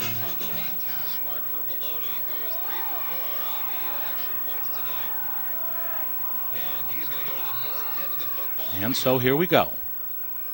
Spotted, kicked, looks close but short. Right on line, perfectly down the middle. Yep, got a little bit underneath that ball. It was a spinner, and in the cold night air, you're not going to get a lot of distance. So Maloney, that's the first opportunity he's had to kick a field goal, I believe, Jim, in about 3 games. It is. The snap was a little bit high. Drew Hoskin did a good job of pulling the ball down onto the tee, but Sheldon will have the last chance of the half. with 43.6 seconds to go. Oh, I haven't heard anything. I've been checking my cell phone too. And Michael, if you're down on the field and you get a chance to say something to Coach Humphers as he runs off, perhaps you can get a word. Oh, we're definitely going to try to get him. I want to ask him about the penalties that have been going on tonight. So I'm definitely going to try to stop him on his way in or his way out. And that ball is incomplete. And it's kind of like you said, Paul. Dickerson appears as though he's struggling. I think he's a little bit of a lame duck right now. You have your throwing ankle, which he is a right-hander. His left ankle is taped. So a second down and 10. Dickerson is back in the football game. He sprained his ankle when the Huskies were near the end zone line. There's a handoff, and that is Kamal Wright. Wright takes the ball for a short gain, and that may be close to the last play that we see this half.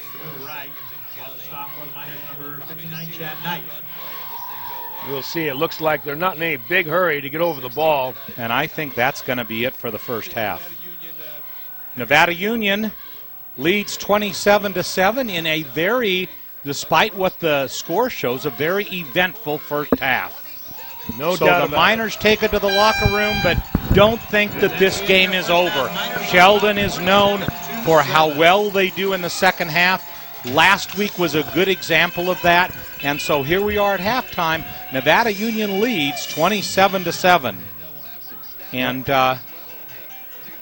Paul, pretty eventful first half. And there's our, take a look at the first quarter. It was all Nevada Union. The second quarter, Nevada Union only scores 6 to Sheldon 7, but still the Miners have not punted. The game kind of stalled in the second quarter, Jim, and it was a lot to do with all the penalties. And if you remember, the only score that the Huskies managed to come up with was off of that fumble that they advanced back to their 1 yard line and finally, after 4 plays, managed to get in. And there you see Dave Humphers coming off the field after that first half. And he's going to have a word here with Michael Strong. So, Michael, thanks, go guys. ahead. So, Coach, good first half so far. What are your concerns with the penalties called so far? I'm not concerned with the penalties. I just want us to keep playing well. We made one mistake down here and gave him a real short field. And I just, it's a big second half. Sheldon's a second half team, so we've got a lot of football left to play. Okay, great. Good luck in the second half. All right, Mike, thanks. So there is Dave Humphers, Michael Strong. Definitely the type of answer the diplomatic answer that you would expect from Dave Humphers in that situation. But yet, even though he said that, the penalties have to be a concern here as the Miners enter the second half. However, this is a theme, Paul, that we've seen develop over, I want to say the last 8 to 10 weeks. Sure, that's very true. And, what else can Coach Humphers say when he's asked a question like that? He has to be the diplomat, and I don't blame him for avoiding the question.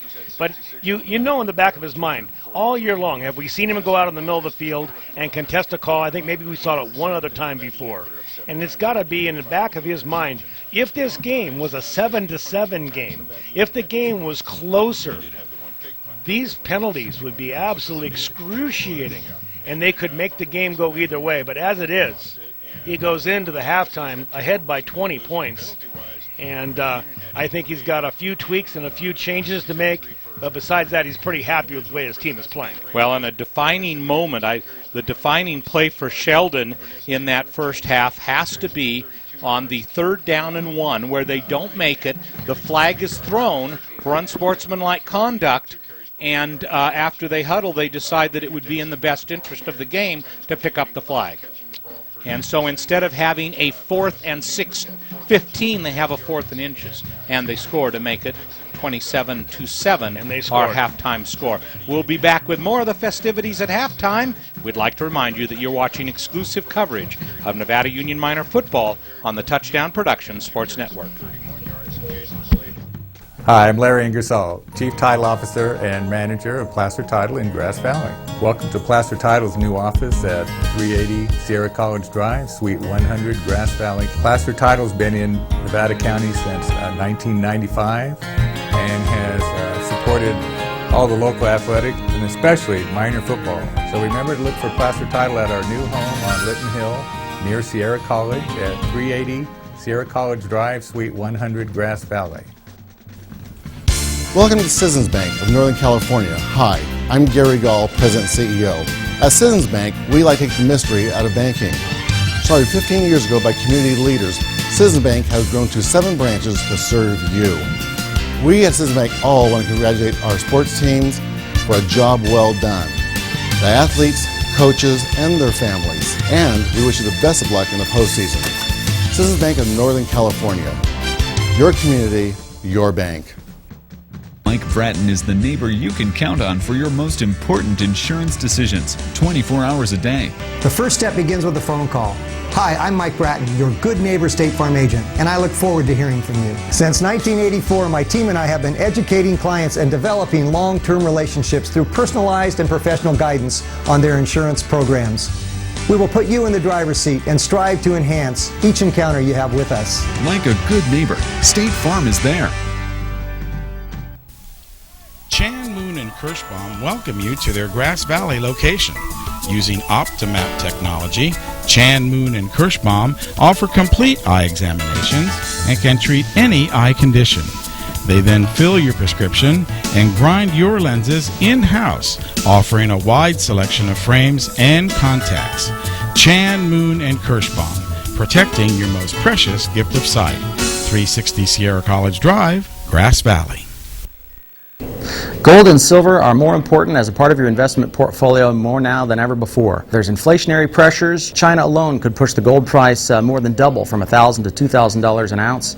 Hi, my name is Jason Hommel and welcome to the JH Mint. Here at the JH Mint we have all sorts of gold and silver. We have about 200 ounces of gold. We have about 20,000 ounces of silver or more in stock. We also assay or scrap gold jewelry and placer gold, and we will be here for all of your gold and silver investing needs Monday through Friday, 10 a.m. to 5 p.m. And we'd also like to say that tonight's Game of the Week is being brought to you by Quail Ridge Senior Living.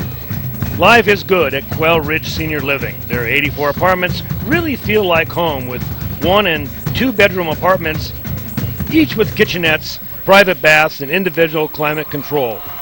The food is also fantastic. Freshly prepared meals are served 3 times daily in their dining room. Guests and family members are always welcome to stay for meals. You can even host your own personal gatherings, whether it's a birthday, anniversary, or any special event. It's all right there at Quail Ridge Senior Living. So the Miners with the lead here at halftime, leading 27-7 at Hooper Stadium against the Sheldon Huskies in a game that has already had its fair share of drama and big offensive plays. And Paul, I think you and I both agree that in the second half, if the Miners play their game, they will be just fine. The only way the Miners can lose this, in my humble opinion, Jim, is if they give the ball game away. They'll have to throw interceptions, they'll have to lose on fumbles, and they'll have to quit their gang tackling and their excellent defense that we have seen now 3 weeks in a row. You know, I thought last week against Napa, Jim, that this team was peaking and they couldn't get any better. But frankly, tonight's football team, they're playing a better team in Sheldon, and they're just as strong or stronger than they were. And another good point, Jim, is you don't see, now Pet Nato is having a monster game tonight. He is dominating the defensive line of scrimmage. But every week, there's another player. They're so deep. That's something we don't talk about often enough with this Miner team. So we'll come back and talk a little bit about what Sheldon needs to do here in this second half after we pause to remind you that this Nevada Union football game is a special production of the Touchdown Production Sports Network. We'll be right back. Adecco is the world's leader in employment services, and Adecco of Grass Valley has secured thousands of jobs for your neighbors right here in Nevada County. They can also assist you in resume building and recommend any changes in your employment skills. Branch Manager Dawn Whitmore and her staff Lisa Harkey and Autumn Payne offer temporary positions, temp to hire, and direct placements all from their Grass Valley office. In our current economy, it's good to have all the resources of Adecco Employment Services on your side. Welcome to We've Got Scrubs. My name is Christine Pickering. We've Got Scrubs supplies medical scrubs, shoes, and accessories to the medical profession. Our local store offers a full range of products from major manufacturers. We've Got Scrubs is proud to carry scrub uniforms such as Cherokee, Dickies, Landau, and Barco. We carry all sizes and styles for our male and female customers. We are always looking at complementing our scrub uniform line for your professional needs because we've got scrubs. BNC is your neighborhood home and garden center for both builders and consumers. They carry everything you need. In their garden center, you'll find a complete nursery along with expert advice on trees, shrubs, perennials, and garden enhancements. They're open 7:30 to 6 Monday through Saturday and 8 to 5 on Sunday. So start right, start here at BNC True Value Home and Garden Center in the Fowler Center, Grass Valley. Your car or truck is an extension of your personality. Chuck Cavros knows this, so Top This delivers truck and auto attitude every day with in-store displays featuring thousands of products from WeatherGuard, DZ, Bracket Truck Racks, along with a large selection of aftermarket performance products, all from the top manufacturers. So give your car or truck the attitude it deserves at Top This Truck and Auto Accessories. Purchasing a used car is better for the environment than buying a new one. That's right, the energy it takes to create a new automobile versus one already built is substantial. So when you choose a used vehicle from Keith Kerwin and Todd Slover, you're helping the environment by consuming less energy. At Pioneer Motors, every car is handpicked, Carfax checked, inspected, and detailed. Pioneer Motors, 1611 Main Street in Grass Valley. Back at halftime here at Hooper Stadium. Nevada Union leading the Sheldon Huskies 27-7. We've got a full second half, and I'm sure, there have been nights, Paul, where we've sat here and Nevada Union has had a real healthy lead at halftime. Last week I believe it was 48-6. This week it's only a 20-point lead. They'll get the ball in the second half, as it seems like they do most weeks. However, let's talk about this Sheldon team. We still have 24 minutes to play in this contest, and for Sheldon, they may go into the locker room saying, hey, we've got these minors right where we want them. They're in a feeling of false security. We're always a second-half team. Okay, guys, let's do our thing and shut them down in the second half, and let's go for the victory. If Sheldon actually is saying that, Jim, then they need to put away the Boda bag, because I don't think they're saying that in halftime. Right now, they're probably thinking how they're going to change it up, because everything they've thrown so far at these minors, the minors have been right there on top of them. The Sheldon Huskies, though, are not a bad football team. This is the second round of the playoffs, for crying out loud. And this team has gotten here because they beat a very excellent Oak Ridge team last week. And like you said, they came back in the second half. So let's see how they can dial it up another notch and get themselves back into this game. But immediately upon going back on the field, they've got to kick the ball off to the NU offense. Nevada Union scored 3 touchdowns in the first quarter to make it 21-0, and the only points that Sheldon got in the second quarter were those off of a turnover, a muffed handoff between Brogan Jantz and Jason Slade. Then that ball was taken down to about the 2, where they had a first and goal from the 2, and then on third and goal from the 2, a flag was thrown for unsportsmanlike conduct. The officials decided to pick it back up, and on the fourth down play, barely inching into the end zone, was Raymond Dickers, was the backup quarterback on that particular play, Joshua Brinkworth, and so that made it 27-6. The ensuing point after touchdown made it 27-7. That's where we stand right now here at Hooper Stadium. We'll be back to talk a little bit more about the second half and what it has in store, we'd like to remind you that you're watching exclusive coverage of Nevada Union Minor football on the Touchdown Productions Sports Network. Hi, welcome to Rare Earth Landscape Materials, located in Grass Valley. Here at Rare Earth, we have a selection of landscaping materials for your every need. From soil amendments, soil blends, and compost, to gravel and decorative rocks for your yard. Rare Earth also carries flagstone, concrete landscaping products such as pavers and retaining walls. We're Rare Earth Landscape Materials, locally owned and operated since 1979. And we always root for the miners. You're always close by your neighborhood Ace Hardware in Auburn, located on Highway 49 at Luther Road, and locally owned and operated for the past 12 years by Mike Bryan and his family. Neighborhood Ace has teamed up with the buying power of Ace Hardware to bring you the largest selection of products for your home and business. And at Neighborhood Ace, they're always ready to talk about the latest Hillman victory at Neighborhood Ace Hardware. The Painter family has been taking care of feeding Nevada County families since 1959. And in October, we'll celebrate 50 years of service to you. At both locations of SPD, you'll always find USDA choice beef and a full-service meat department, a complete deli section, produce department, post office, and everything else that makes SPD so special. SPD Markets, hometown proud, where your neighbors shop. Personal trainer Michael Strong has a new way for you to be healthy. It's GetFitRight.net, the personal trainer that comes to you. Speed, strength, agility, and stamina can all be increased with regular workouts, and Michael Strong tailors each one to you.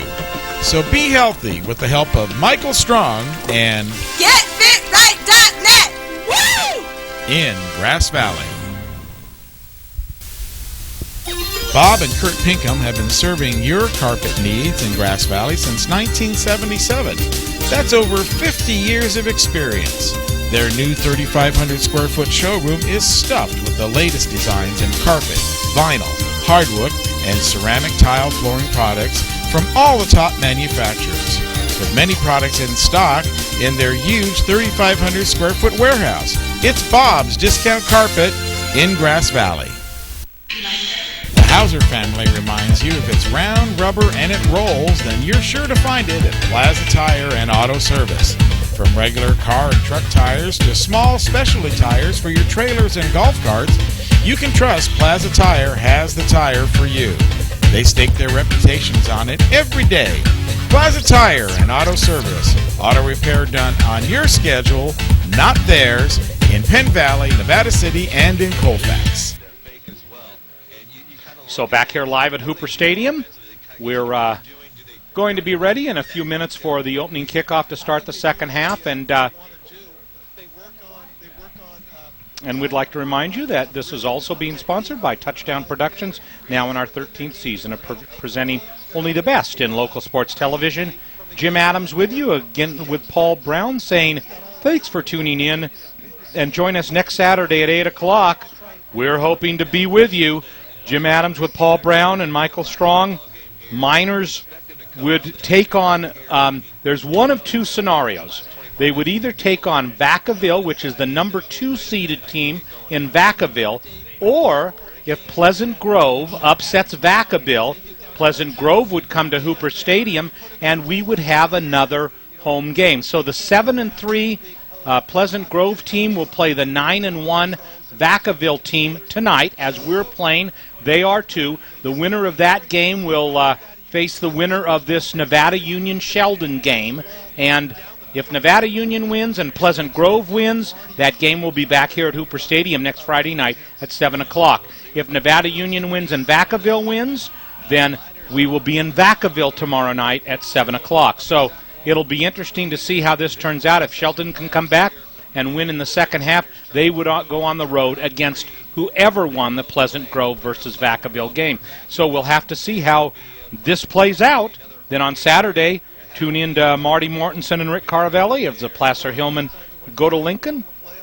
They are playing also tonight, and the playoffs continue next week. They can be seen all over the world at www.nevadacountytv.org. Just click on Watch NCTV Now or On Demand for your next broadcast of the NorCal Game of the Week. So we're, saying, well, Placer at Lincoln, and we're saying at NU at Vacaville, but if you can remember our graphics last week, we said Placer at Dixon. Now, that didn't turn out that way. No, it was a big upset in the PVL last week.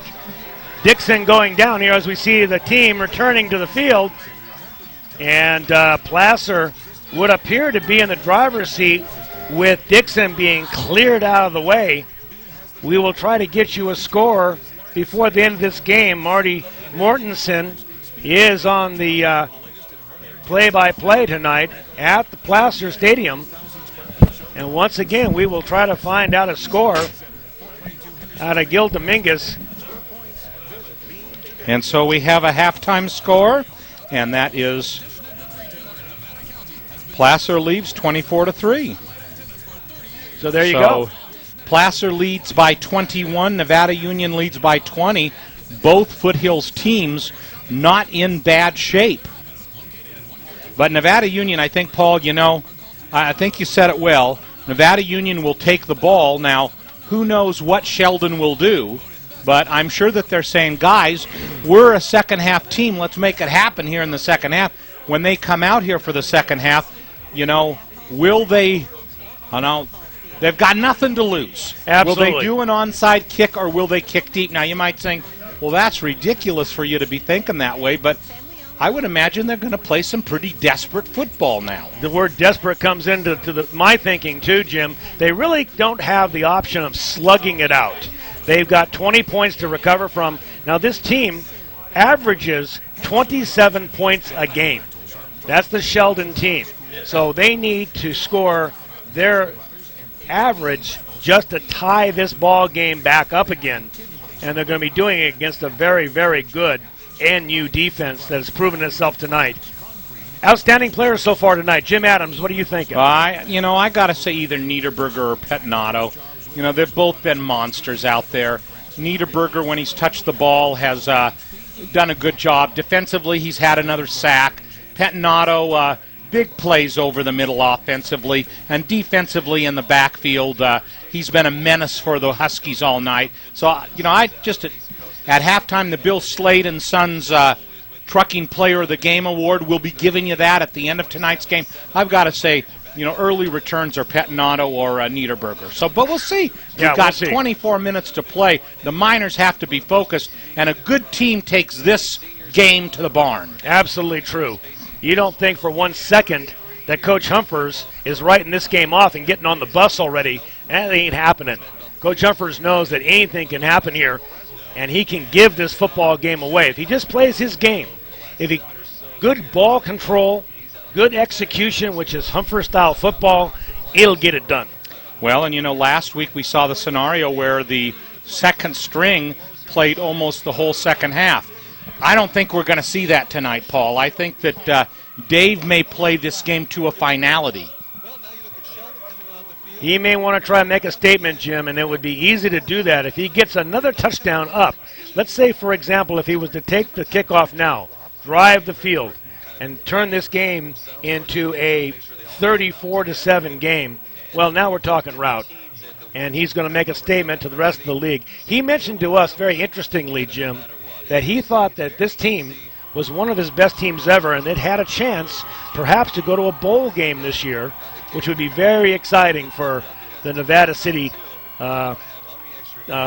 parents to go to a bowl game. And has that ever happened in the history of Nevada City before? It has not. However, here is what my thinking is on that, and we're daydreaming here for a minute. Of course. We're jumped for a moment into fantasy land, and the Miners would have to win this week. They'd have to win next week. They'd have to win the section championship to even be considered.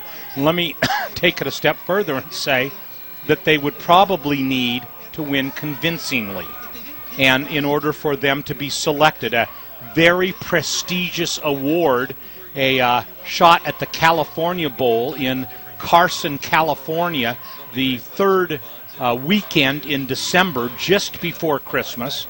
And for the Miners to be able to do that, Paul, they're not going to only have to win every game. They're probably going to have to win it fairly convincingly for the North to say, okay, that's the team we want to send south to try to bring home a victory. And there is only one bowl that they could possibly be selected for, and that would be it. Well, that would be the only one, and let's face it, there are two possibilities, one larger than the other. They could play for as the D1 in the D1 championship game, so that's a possibility. And the other one would be the at-large game. If you remember last year in their big victory, Grant was the only winner for Northern California, and that was in the at-large game. That was not in one of the specific division games. So you have D1, D2, D3, and at-large. And, a lot of people are saying De La Salle, but, De La Salle has not had the best of seasons this year.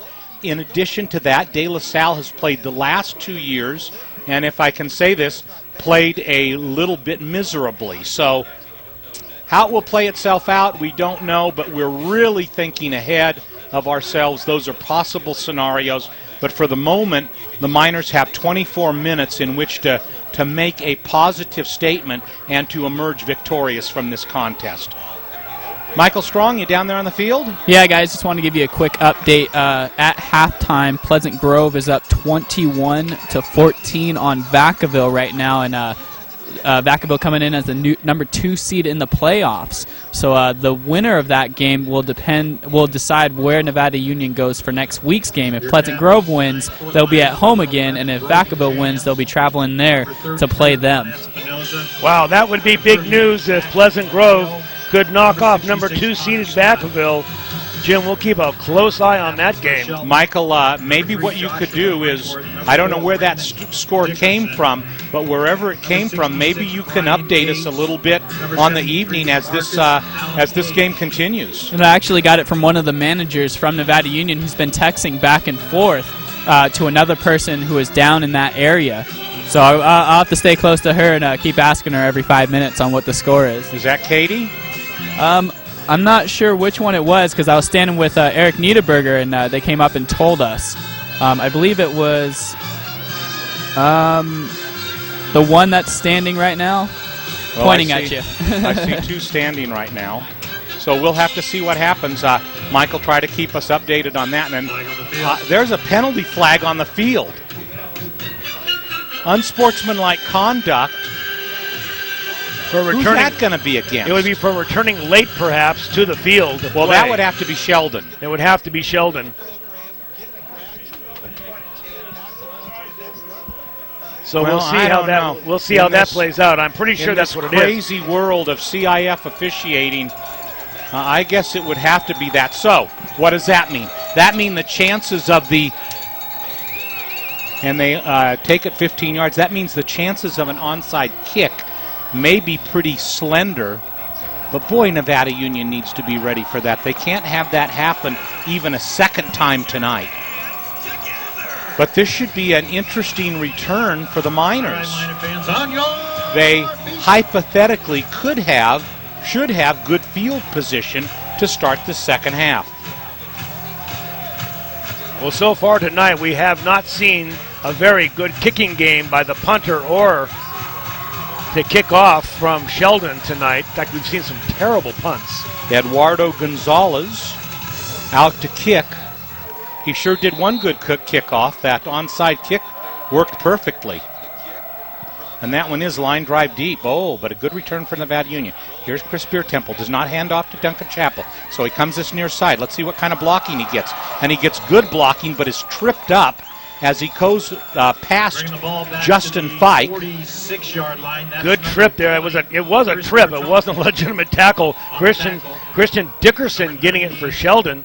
I'd love to see that. Of course, a trip is illegal. However, if you stick your foot out. However, of course, no penalty flag. So we'll start off 1st and 10 for Nevada Union.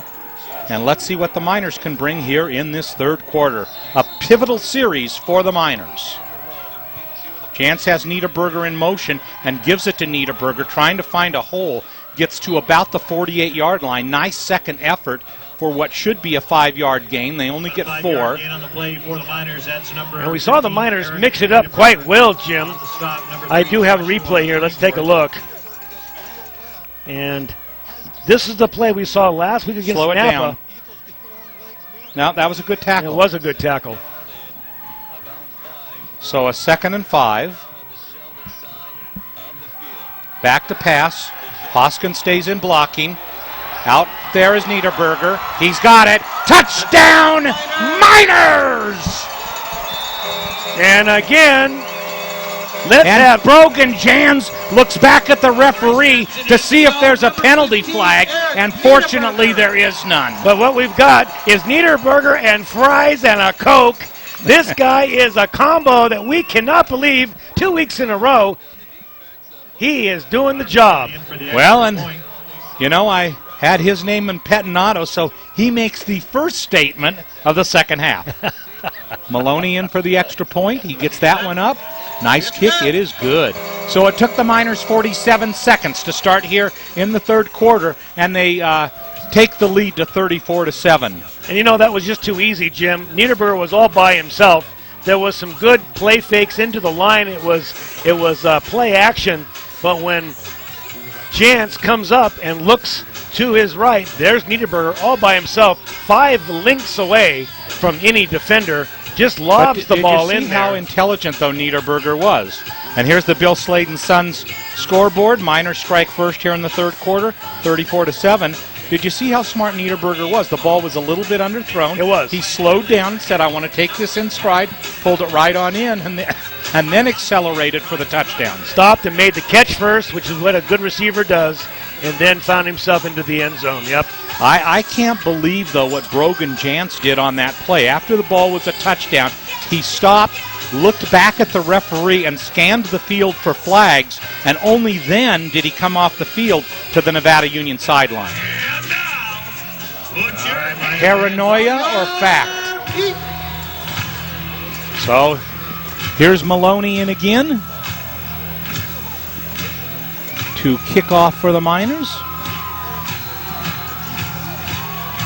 A 20-point lead becomes a 27-point lead here moments in to the third quarter, high and deep. Taken back at the 2, up the middle. They blow up the wedge and take him down at about the 22. So at this point now, Jim, the Sheldon Huskies are playing for pride. Well, wait a minute. This is a huge series. If they don't score here, it will be a very interesting situation. But if they do score here, then it again makes somewhat of a game of it. So the Miners have to have that in their mind. And I think that they need to, you know, this is a second half team. For crying out loud, Paul, we've got 23 minutes and 3 seconds, 22 minutes and 53 seconds to play yet. That's a lot of time. So here's the first play. Up the middle is Bernice Chambers, and the pile put Chambers back.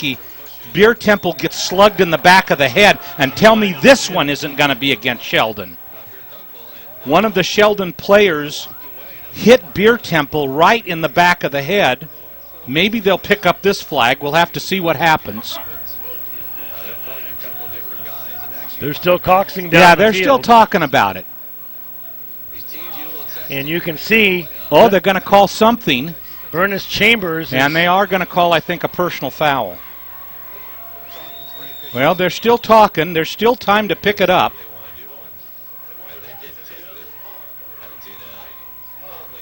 It'll be against Sheldon. That's going to be a big penalty. That should be a dead ball foul. That should go to second down. Personal foul.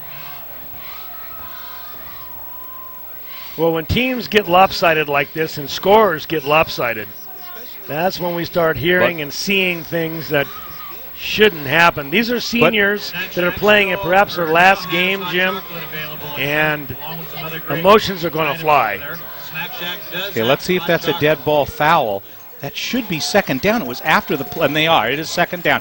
So second down and about 23 on the play.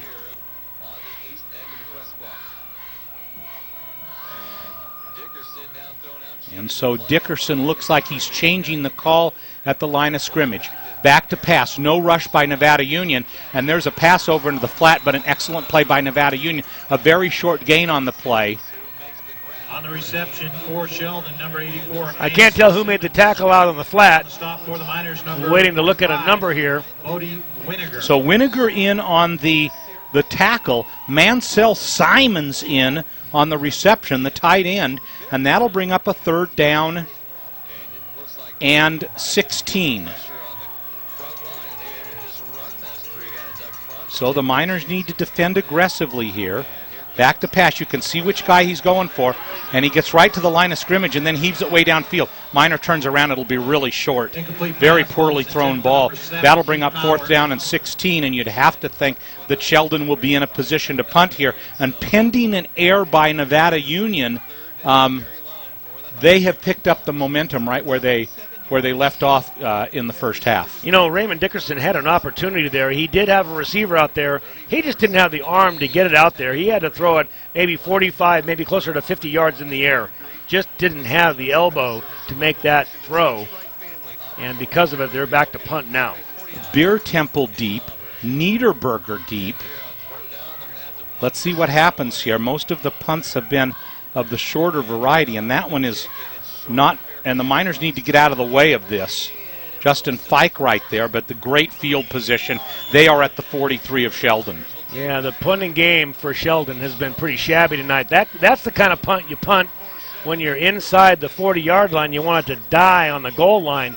It had backspin on it. There's no spiraling, no acceleration on that ball. So NU will take over with excellent field position. In fact, they're somewhere right about where they started on the last possession.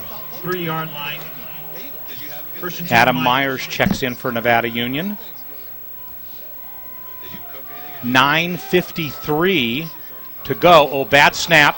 They're going to have to fall him. Hoskin comes up with it. Oh, for crying out loud. And Hoskin goes down the right side. He needs a block, and he's taken out of bounds, leaps, and while in the air, is taken out onto the part of the pole vaulting run, and it's a close to a first down, and it is a first down for Nevada Union. Paul, a great heads-up play by Drew Hoskins. By Hoskins, and when the ball's bouncing the right way, the ball is bouncing. Watch this ball come straight up. I think we've got a replay. Let's stay here. Let's stay here. We'll come back to that in a second. Miners are up at the line of scrimmage. Thank you, Sean. Great job there. We'll go to it right after this play.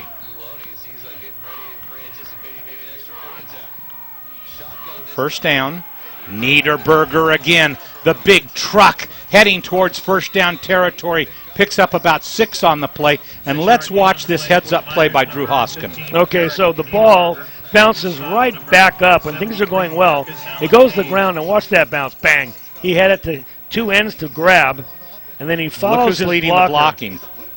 And he goes down, you're right on the runway on the sideline. That looked like it had to hurt. Brogan Jantz leading the blocking. 2nd down and 5. Niederberger again in motion. Back to pass. Looks. Nice fade. Pettinato. Great grab at the 6. So he says, Niederberger, you go ahead and get your touchdown. I'm going to make a statement here on this drive. And I'll tell you what, Pettinato, he never ceases to amaze me, Jim. Incredible player. He really is. And he doesn't have great foot speed, which is about the only thing I can say negatively about him. But he seems to always be able to catch the ball. Great big hands, and has a wherewithal about finding the seam in a defense. 1st and goal at the 5. Gets deep into, and they're having to talk about it here. And they can't figure it out. And I guess they're going to place it at the half-yard line. Less than that, maybe on the inch line. There's a nose of the football to put this in. Zach Vallejo on the carry. Number 15, Eric Niederberger. And so, 2nd and goal, handoff, touchdown, Miners! Breaking the plane, I believe that's Niederberger. Let's see. Yes, indeed, number 15. Niederberger, fries, and a Coke. One more time, the combo meal, having another spectacular game. And that takes it to 40-7. And they're saying that was the carry by Zach Vallejo. They were saying it's Vallejo now. So the ball is placed and kicked and good. So we've got 8:34 to play in the third quarter. Nevada Union has put up 14 points in the first 3 minutes and 26 seconds of the second half, and they lead 41-7. Okay, Jim, now you're going to let me say it, aren't you? Well, warm the bus up, baby. Man, you can go ahead and warm the bus up, but I'll tell you what, I am always the until the bitter end. I know, Jim. Okay, so we got a replay here. Let's take a look. And there's nose Vallejo. of the football. It is Vallejo that's going to get the carry. Just good wedge blocking up front. You can see it. Vallejo's going to tiptoe in, break the plane, and put the NU Miners ahead, 41-7. So if the Miners were able to score again, they would be exactly where they were at halftime last week against Napa, where they, well, not exactly, but they led 48-6. They're ahead now 41-7. Another touchdown would make it 48-7. But time for the defense to make another statement. Maloney high and deep and into the end zone and out of the end zone for a touchback. Again, Bernice Chambers back to take the kickoff, but I think they're kind of deciding that if they can't field it at the 5 or better, they don't want any part of it. And we're starting to see a few of the second stringers come in, Jim. Let's take a look here. I'm wondering if we're going to start to see some players like Petronato and Vallejo come out. I'm seeing Andrew Jackson. No, it looks like the Bulldog, Fresno. The starting lineup is still in there. They're announcing some of the players. Spencer Habner here and Josh Renicky here. Andrew Jackson over the middle. That's a completion. Miners need to get a tackle here, and they finally do take down Keith Powers. Nice reception. Nice gain for the Huskies. And that's the pass play we saw earlier, Jim, that worked so effectively. Pass play over the middle. On the stop for the Miners, number 24. Andrew Jackson, we'll talk about him for just a moment. An academic All-American this season, playing for the Fresno State Bulldogs. And Fresno State here, of course, as we told you tonight, to take a look at Brogan Jantz. So we'll see what comes of that. Back to pass over the middle. That's also a completion. And a nice gain for another first down on the play. And that is Mansell Simmons. Simmons, reception, picking up the first down. One of the top receivers for this Sheldon Husky team. On the coverage for the Miners. And, I hate to say this, call me the pessimist, but the Miners can't back off defensively here. They still need to continue to, not play a prevent defense. Let's see if they can come up with a big play here. Throws, completes to number 85, taken down strongly on the play by Eric Niederberger. That particular Augustine Wolo on the reception for about a 6-yard gain. Wolo getting the out pattern, and it's almost like a 2-minute drill now. And you're right, Jim. The prevent defense is, like John Madden says, it'll prevent you from winning. You don't want to go into that too early. Lots of time left. And back to pass, but he falls down, and the ball will be dead for about a 6-yard loss, and what was a 2nd and 4 will become about a 3rd and 10. And what you couldn't see was he had two receivers. Both receivers were open.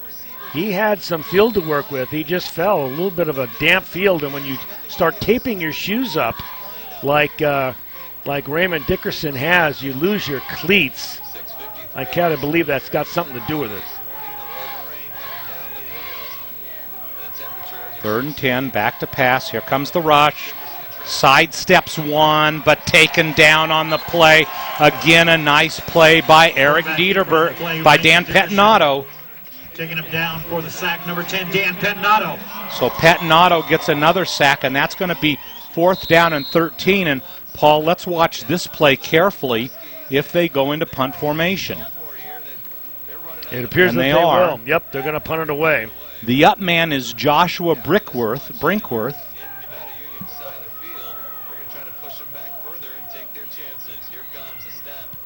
And there's a kick that could be returnable. Picked up and taken down for a little bit of a loss is Eric Niederberger on that one. That one didn't quite take. They didn't have a lot of room in order to be able to do that. Keith Powers on the tackle. So on the tackle, number 7, Keith Powers. And Miners. on that play, just not enough room to either keep it or give it off to Beer Temple. But a 1st and 10 for Nevada Union. They are at the 12-yard line. And we still have yet to see them punt tonight, I believe, Jim. Is that They true? have not. They have not punted yet tonight. Had a missed field goal, had a turnover. They had a 4th down in which they went into punt formation but carried it for a 1st down, and now in the shotgun. Gives it to Slade. Slade breaking up the middle. Nice gain. 1st down and gives the Miners some nice breathing room. 11-yard gain on the play. Picking up the first Slade down doing for a good Miners job for picking his hole, 21. finding his way after getting beyond the line of scrimmage, taking some of the running duties away tonight from Hoskin. Jason Hebert checks in for Nevada Union. Again up the middle. That's to Slade. Slade again. Slade picks up a handful of yards. And that'll be a 2nd and 7. 21, Jason Slade. 5:17 to go in the 3rd quarter.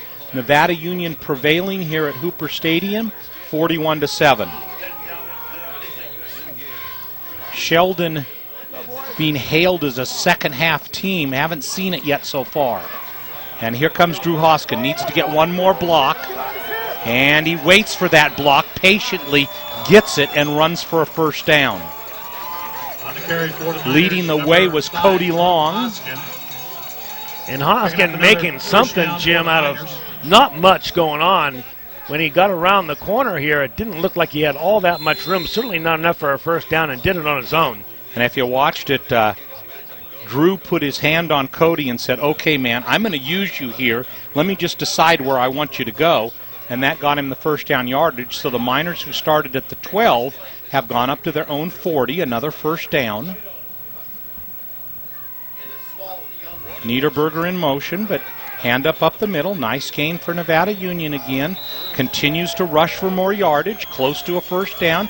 A 6-yard gain on the play. And Coach Humphers knows now, Jim, that he's got the 41 points on the board. He can just grind it out like this. Let's just use a little of that clock up, even though it's in the 3rd quarter. You can just pound away, and he's been very, very successful tonight, just running the football with Niederberger and Hoskin. Hoskin gingerly walks off the field after that gain. 4 minutes exactly to play in the 3rd.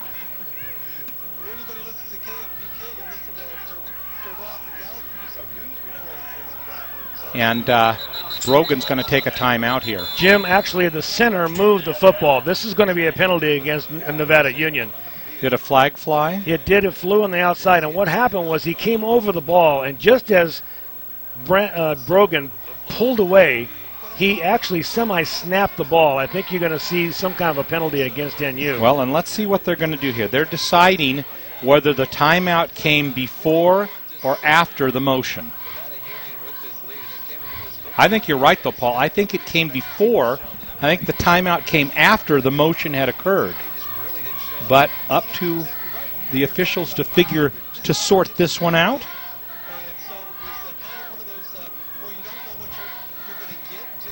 .349 exactly to play, and they're picking up the flag, so that's one apiece that they've picked up, one perhaps larger than the other. And the Let's Miners take a look. We've got a replay. timeout. Sean Krzyzewski in the truck. We've got the replay. Now watch the center. You can see the football right down in the lower part of your screen. And he calls the timeout. You're right, he calls the timeout. And then watch here, the center. Well, I guess you couldn't see the football there. Hard to see. Yep. But, Paul, you caught it with the naked eye, so... No, and then the defensive players also were pointing at it. It was pretty obvious. 3 minutes and 49 seconds here, third quarter.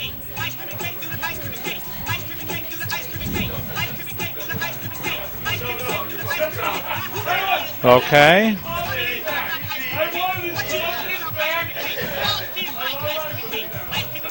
And we're glad to bring you this contest today, brought to you by Touchdown Productions, now in our 13th season of presenting only the best in local sports television. Jim Adams, along with Paul Brown, saying thanks for tuning in. Join us next Saturday at 8 o'clock. Yet to know exactly who that opponent is going to be. Michael perhaps can update us on the score from Vacaville. So either at Vacaville or back here home again. Then on Sunday, tune in to Marty Mortensen and Rick Caravelli as the Placer-Hillman probably will travel to Lincoln with the big rematch of the only loss by the Hillman this season. Playoffs continue next week and can be seen all over the world at www.nevadacountytv.org. Just click on Watch NCTV Now or On Demand for your next broadcast of the NorCal Game of the Week. So the Miners in a little bit of an envious situation here. It's a 2nd down and 4. They are at their own 46.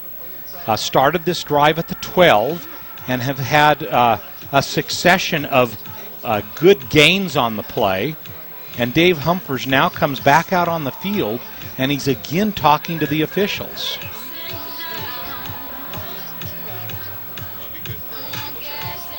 So let's see what happens here.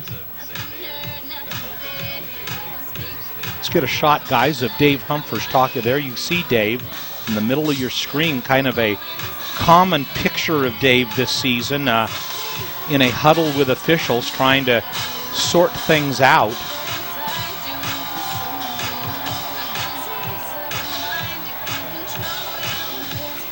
Dave has coached Nevada Union for many years. Good shot of Dave right there. And again, talking to the referee. So let's see what happens here.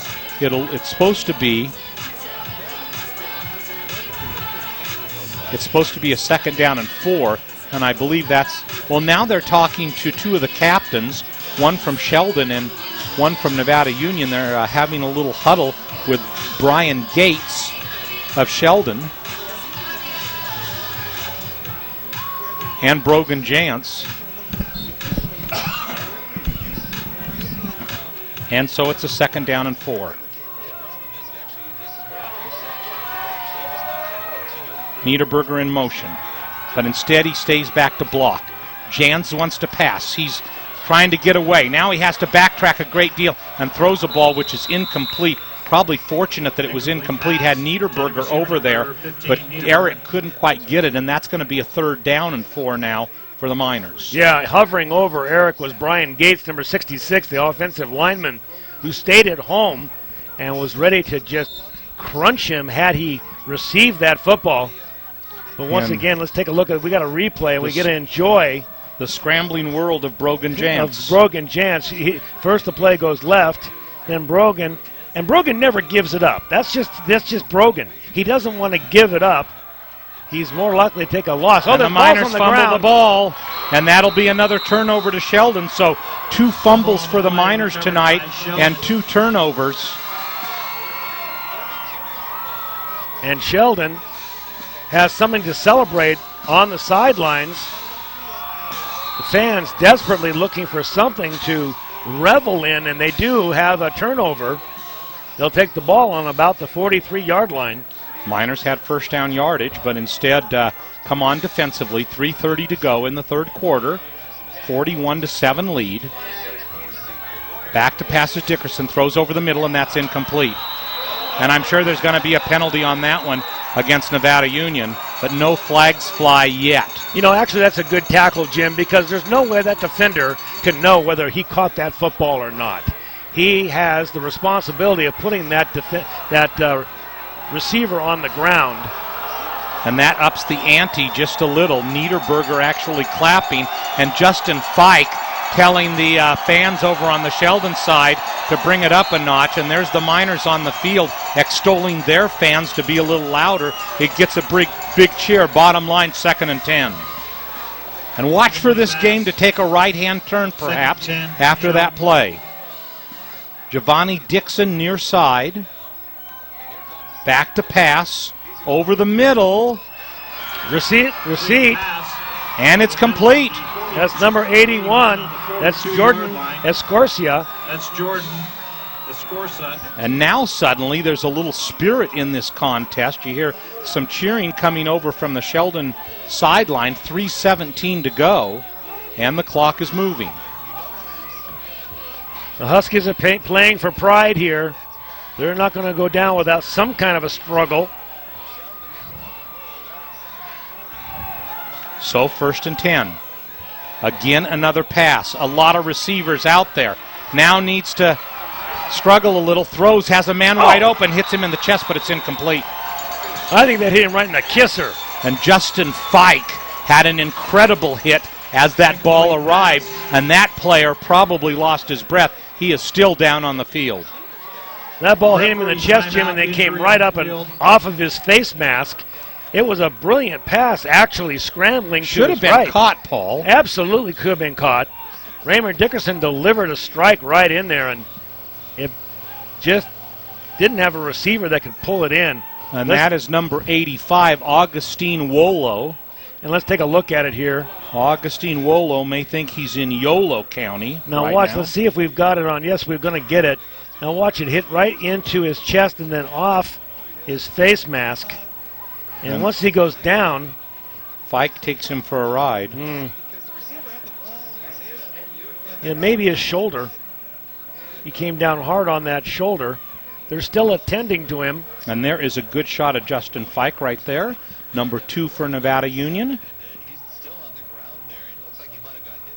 And let's take one more look at this at regular speed. See if we can pick up maybe what happened here. Rolls and throws and, yeah, maybe down on his shoulder. Pretty hard hit. That may be exactly what it is. This could be an interesting fourth quarter, and there he is getting on up there, number 85, Augustine Wolo. Could be an interesting final 3 minutes, 2:54 to play in this third quarter. And fourth quarter, Sheldon probably at the point of frustration after coming in expecting to make a good showing, expecting this second half to be theirs, and yet the Miners have racked up 14 points to make it 41-7 in this fast-paced third quarter. Dickerson with 4 receivers, throws over here, but it's incomplete. A very poorly thrown ball intended for Giovanni Dixon. That's a tough pass. Dickerson trying to throw the out pattern from the far hash mark. Long way to throw a football. He just doesn't have that kind of strength. I'm kind of prone to agree with you, Paul. I think since he's had that tape-up job, he has not been as effective passing. I'm not sure if he's slipping around because he hasn't got any cleats or what it is, but I don't think he's as strong. Big third down play. Miners coming with a big rush. There's the handoff. Grabs him by the jersey, and down goes Bernice Chambers. And I believe that's Pet. Is that Petnato out there? Number 6, Bernice Chambers. Looked like he had a horse and wagon there. Had him by the reins. Wasn't going to let go. Maybe number 33 for NU. Juan Espinoza defensively, so that'll bring up a fourth down. Dickerson rolling left, now looking, throws, but that's going to be incomplete, and the Miners are going to get the ball. Didn't really have much there, Paul. No, there really was. He was throwing into a crowd. It was a hope and a prayer. Trying to throw it up for his wide receiver. That was number 80, Giovanni Dixon. Throw it up for the big wide receiver. Hope he can make a play. And the big blue jerseys will come back out on the field for another series. 2 minutes and 16 seconds, Jim, in this third quarter. 2:16, and it appears as though the first string is still in the game. Over center, up the middle, short gain. Jason Slade on the carry, and another Sheldon player is down. 3-yard gain on the play, number 21, Jason Slade. But back up again. Into the game comes Michael Salmond for the Huskies. Short gain, 3 yards, 2nd down and 7. Niederberger. Slade leading the blocking. Gets the first down, but is then punished out of bounds. Right over on the minor sideline. And kind of the guy that Slade needed to take out was the player who made the tackle. But a first down for Nevada Union, exactly at midfield. Picking up another first down for the Miners. Niederberger is impressing me with something new we haven't seen. Niederberger's got some excellent balance. They can knock him around, and he has a tendency to kind of get sideways, but then he manages to stay on his feet. I think that's one of the keys, the reason why he gets a lot of yards after being hit. Big Zach Vallejo in the backfield. But instead, Niederberger's going to try the other side. But a bevy of tacklers stays on his feet. Flag comes in. Got a flag on the field. And another flag comes in. On the sideline, flags flying. You got to know something's going on over there. It's probably something. We're getting a call here. So they'll need to sort this one out. I thought I saw a face mask. And I think that perhaps both of the penalties are against Sheldon. Well, let's take a look at what they call here.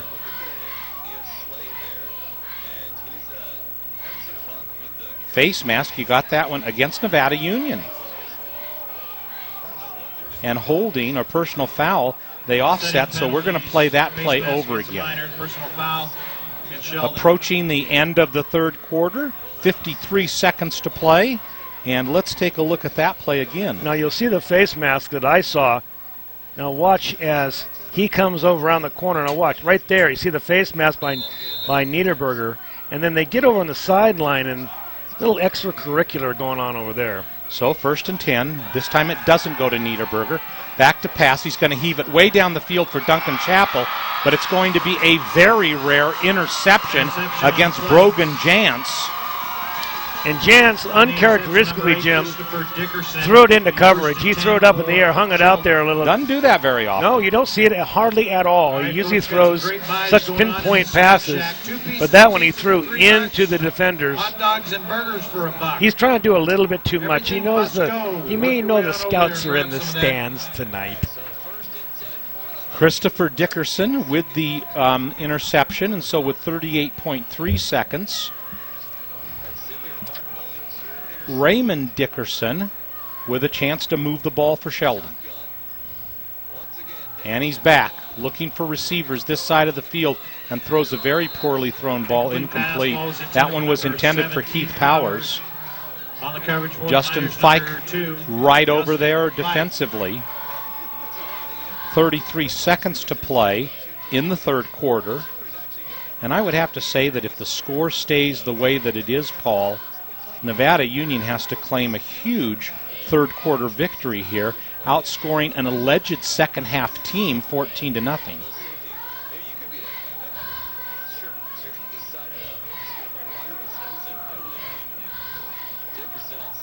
Back to pass, looking over the middle. Ball pops up in the air, but incomplete. And a bevy of defenders around it. Watch it fall right out of their reach. Juan Espinoza had a shot at it. Number 20, Chris Beertumble.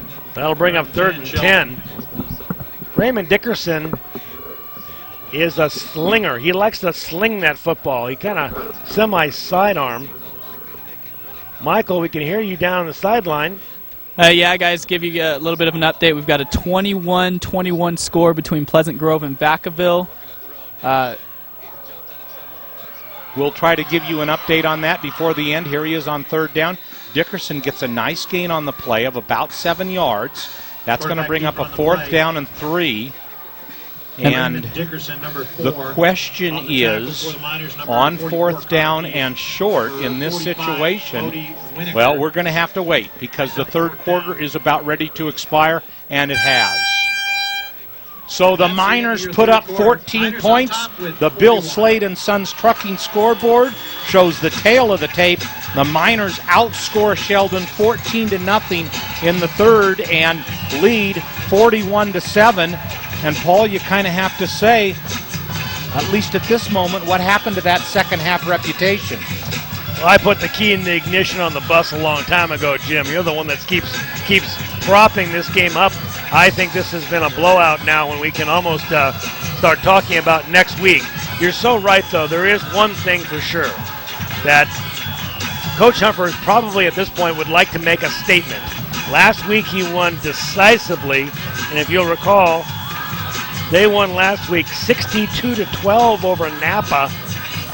This week, if they can do something similar, it will be making a statement to the league that they are the team to beat. Well, and for those who predicted that this would be the upset of the week, I would have to say that they're hanging on by a thread right now. On the verge of getting their prediction not only wrong, but dead wrong. Dead wrong. And for some of the coverage sources like the Sac-B, you kind of have to wonder what week they may have to finally wake up and realize that this Nevada Union team is for real. So let's go way out into Fantasyland, Jim, because you know I live out there. I know you do. And Tracy, the #1 seed in Division I football, coming to see Los Banos. They are hosting Los Banos this week. We'll talk about it after the punt. And there it is, fair catch being called for by Beer Temple, and Chris makes a nice reception at midfield where the Miners will take over. Paul, go ahead. So we're talking about Tracy. They're playing Los Banos. I'd like to get a score on that game as they come down the matrix towards the end. The way Nevada Union is playing, it wouldn't surprise me in my own little fantasy world that I live in while I suck my thumb that they end up at the end playing Tracy for the championship. And so there it is. Terrible snap. Jantz needs to throw it away. He needs to get a pass away. Oh, and he doesn't. So a 20-yard loss. And in that situation, Brogan needs to find a receiver and throw it at his feet. He barely had time to rally that ball up, and you're right. When he gets out of the pocket like that, he should have just tried to throw it out of the stadium. But so what does he do here on 2nd and 30? Exactly 30. Hey guys, I had another update with you for Drew Hoskins. I talked to him a little bit. He said he just has a stinger, probably going to be out the rest of this game as well. And not much of a gain for the Miners. In fact, a loss on the play. Jason Slade can't do much with it. And the Miners on the verge of having to have their first punt of the evening. Jim, I believe it would be their first punt in the last 2 games. It would be, absolutely. But they've only got 30 yards to go. Let's see. 32. If they make it 30, they'll go for it. So what happens here? Man in motion. Handoff. Oh, my gosh. And a great defensive series by the Huskies. So Jake Tilley with the carry, and Jantz needs to stay in, but uncharacteristically, he needs to stay in for a punt. So the Miners' worst series of probably the last 5 weeks. Results in their first punt in the last 2 games. And they haven't had much. Now, if you can see, they're having trouble getting the punt team on the field, Jim. They haven't practiced this. And it's a high one, a nice kick. See if they get a Miner roll on it. I think they should. And they do. Nice roll to the 33, where it is down by Eric Niederberger. And they'll put it at the 34. 9:44 to play in this contest. Miners leading 41-7.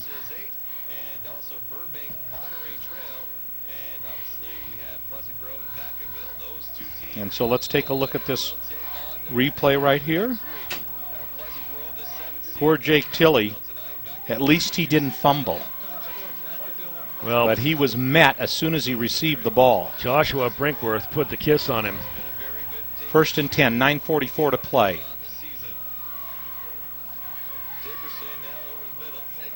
And he's going to take it himself and is going to suffer a loss. Quarterback keeper for a loss, number 4, Raymond Dickerson. A fairly flag-free second half. I probably shouldn't have said that.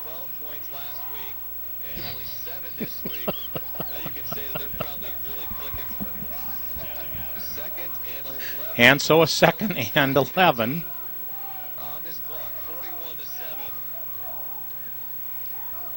Back to pass. Here's the rush. Down he goes.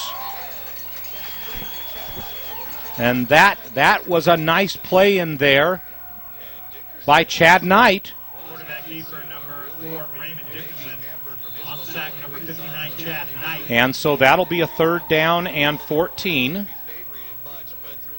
Clock increasingly becoming a friend of the Miners.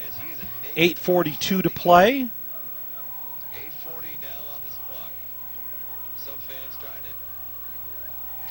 Back. There's the rush. Has to pump once. Throws over the field. Intercepted. Beautiful play for the Miners. Here he comes down the sidelines. Cuts back in. Nice gain. Flag thrown there. That's Brogan. And so Brogan Jantz with the interception. And I think that there may be an expulsion from the game against Andre Woodson. 3 flags, and the Miners were pointing at him. And so let's see what they do here. This could be interesting. Not only do I expect this, well, I shouldn't even predict it. Not only do I expect this to be a personal foul against... let's take a look at it again. Let's see if we can see it. Okay, so there's the... Now, it's going to happen, I think, behind the play here. I think, yeah, so here's Jantz. Brogan's first interception of the season. Cuts back inside. A little bit of quarterback scrambling. I mean, defensive back scrambling there. And just in the back, you can see the flags going in the background there. Something is going on. Unfortunately, I missed it, Jim. Well, I did too, but the 2 Nevada Union players were pointing at the Sheldon player, and 3 different officials threw a flag. And let's see what they're going to do here.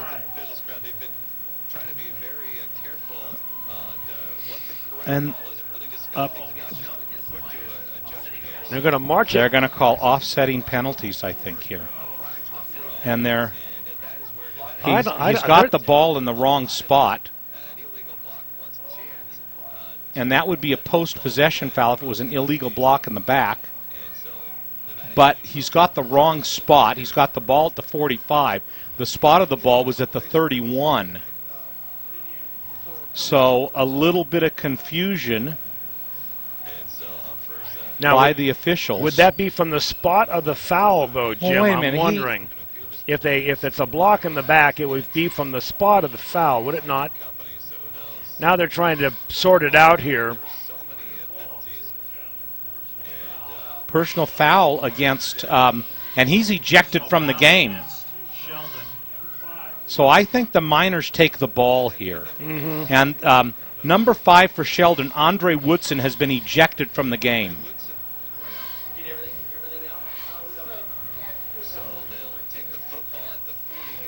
And so the Miners will have the ball at exactly the 40. So here's one of these times, Paul, that you're talking about where Nevada Union has a chance to make a statement, but Brock Krause may be in at quarterback for Nevada Union. Hot chocolate. And if it doesn't sell at that price, it's going down. 8:20 to go. And so Dave Humphers has inserted the 2nd string into the game. Make your deal. And I guess if we could script it properly, this is right where we would want the team players to be at this point. We'd love to have the some of the backups in at this point, Paul. Well, there's no need to have your key players in the game right now, Jim. The possibility of injury exists. You want to take Jantz and Pettinato out of the game, certainly. So nice gain on the play coming up the middle. Kraus with the handoff to Zach Vallejo. Zach Vallejo picking up about 6 yards on the play. On the tackle, number 3, Joshua Brickler. 2nd down and 5. And let's face it, Jim, when you've got a guy like Vallejo in the backfield, he's hardly second string. That's true. Handoff. And that was Dan Pettinato with the carry there. On the carry for the Miners, number 18, Jake Tilley. Oh, Jake Tilley on the carry. Sorry, it looked like it was number 10, but I was going to say that would Coach Humphers would really be pulling a rabbit out of the hat. He's going to run Pettinato in the backfield. There is a second Pettinato, though. Well, but they're both number 10, and Dominic has a different color on his jersey, so he's easy to pick up. And here comes Kraus around the left side, calling his own number. Gets close to the 30-yard line. Quarterback keeper on the play, that's number 12. And that is going to be close to a first down, but a little bit short. So on 4th down, Kraus close to a first down with exactly 7 minutes to play. And we get a report that Placer has prevailed tonight. They are done while we have 7 minutes to play, so Placer made short work of their opponent, probably sets up a big game against Lincoln. First down, again by Vallejo. It is Zach Vallejo. We see Zach Vallejo on short yardage situations during the year. Big, tall, rangy runner. Runs straight up and down, but very powerful. Good straight line runner. Good thing about the Miners tonight is that they have again made a nice statement. There's Vallejo again on the carry. And they've been able to really get away with having the first stringers play for only 3 quarters. A strong statement against a team that was really supposed to give them a challenge. But right now it stands at a 34-point difference, 41-7. And we are at the 6-minute mark of the 4th quarter. Second man through, but he is nailed on the play. And that was Dan Agnes. Agnes, if you would say, met before he even gets to the line of scrimmage. Great shoulder tackle. You can see the difference between the starting unit and the second string here now, especially in the line play.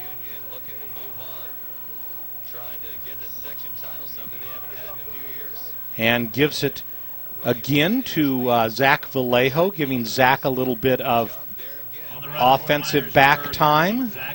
And that's going to take it to 4th down, 4th and 4 yards to go. 5:10 to go. Miners have done a good job of using the clock tonight. And this drive especially has really taken time off. It's a 4th down. And there's that misdirection, and that comes close to a first down. It kind of depends on where they'll mark it, but I believe that that is a first down. No, it's the 4th down does not convert. So Agnes on the carry, but he cannot convert it, and the ball goes over to the Huskies. So with a few minutes left on the clock here, 4 minutes and 48 seconds, the Huskies, many of the starting unit seniors, will take the ball and see if for the sake of nothing more than pride, they can drive it down the field on the second unit defense of the Miners. These are important minutes, Jim. These are important minutes from the standpoint that you like getting your juniors and in some cases sophomores into the game. Let's get the feel of this so they know it next year when they are back here again. So a 1st and 10. Dickinson stays in the game. And hands off to Kama Wright. On the carry for Sheldon, number 21, Camus Wright. On the And stop, so number 33, Juan that makes it a Espinoza. 2nd and 7. Espinoza with the stop on the play. Come on, D, get off the ball. You got to get up on that ball more. Pitches it to that left side. And Bernice Chambers for a short gain. Miners strong defensively. Chambers on the carry for the Huskies. That'll bring up a 3rd down and long. Good job, D, good job. Exactly 4 minutes to play.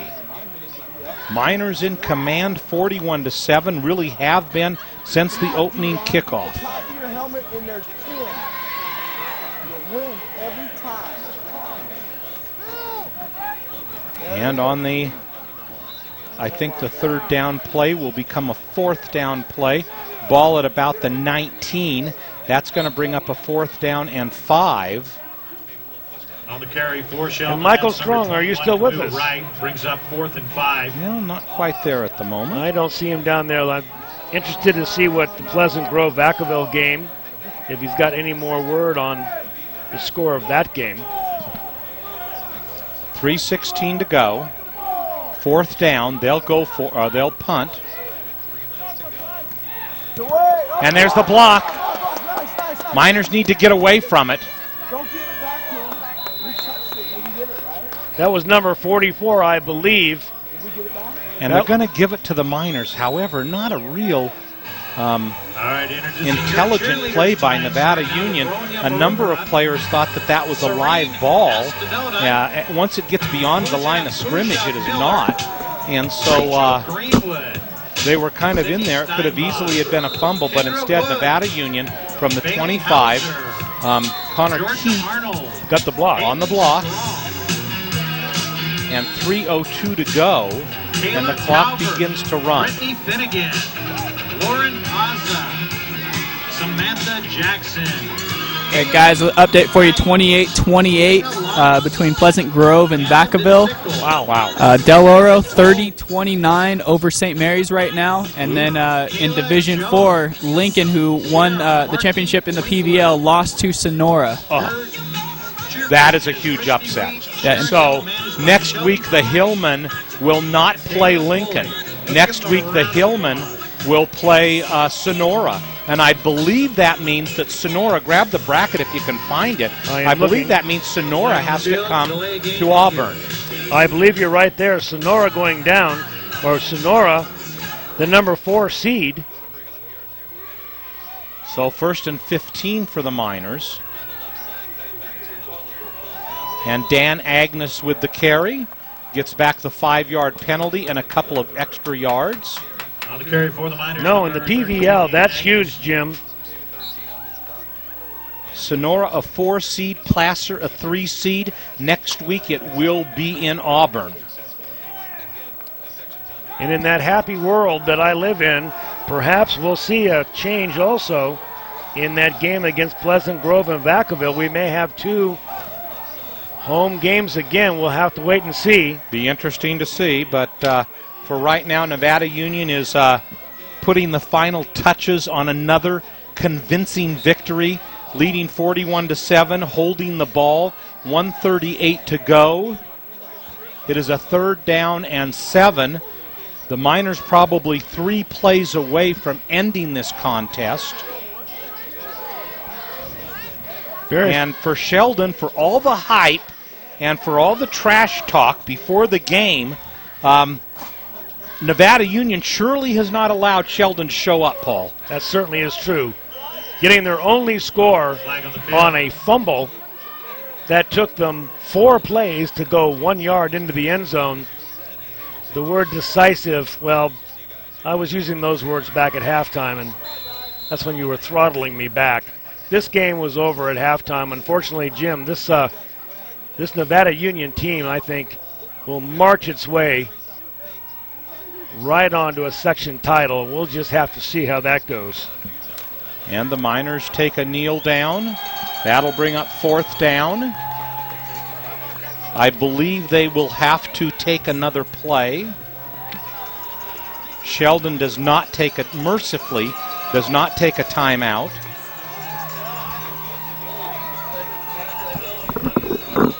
And guys, last update. Final score was Pleasant Grove 30, Vacaville 28. So you've got to tell me that Pleasant Grove got a safety to win that contest. No, I'm thinking that when I first got that update, maybe they scored and went for 2. No, that doesn't make sense. They must have gotten a safety because it was 28 all. Would that be incredible? Yeah, so I'm thinking it must have been a safety. Definitely. So that as for things here, we have good news at here. both ends. 41-7 Miners. This game with 2.1 seconds to play. The Miners have taken it too much time. They'll have to go off the field for one more play where the snap will be taken and the quarterback will take a couple of seconds to do the kneel down. And then this game will be over. And that means that next week we will again, and this game is over. Miners victorious, 41. So we will be back here at Hooper Stadium next Friday night at 7. The Miners play out the gamut. They'll have 3 straight home games, and if they prevail next week, they will play for the section championship the following Saturday at University of Pacific in Stockton. So a final is in here tonight at Hooper Stadium, and Nevada Union prevails 41-7 in another convincing performance. And for those people who wrote the blogs that Sheldon was the team that would prevail, I would suggest you turn your computer off. Miners win big. This time it's only by 34 points as opposed to their 40-point victory, 40-some points last week.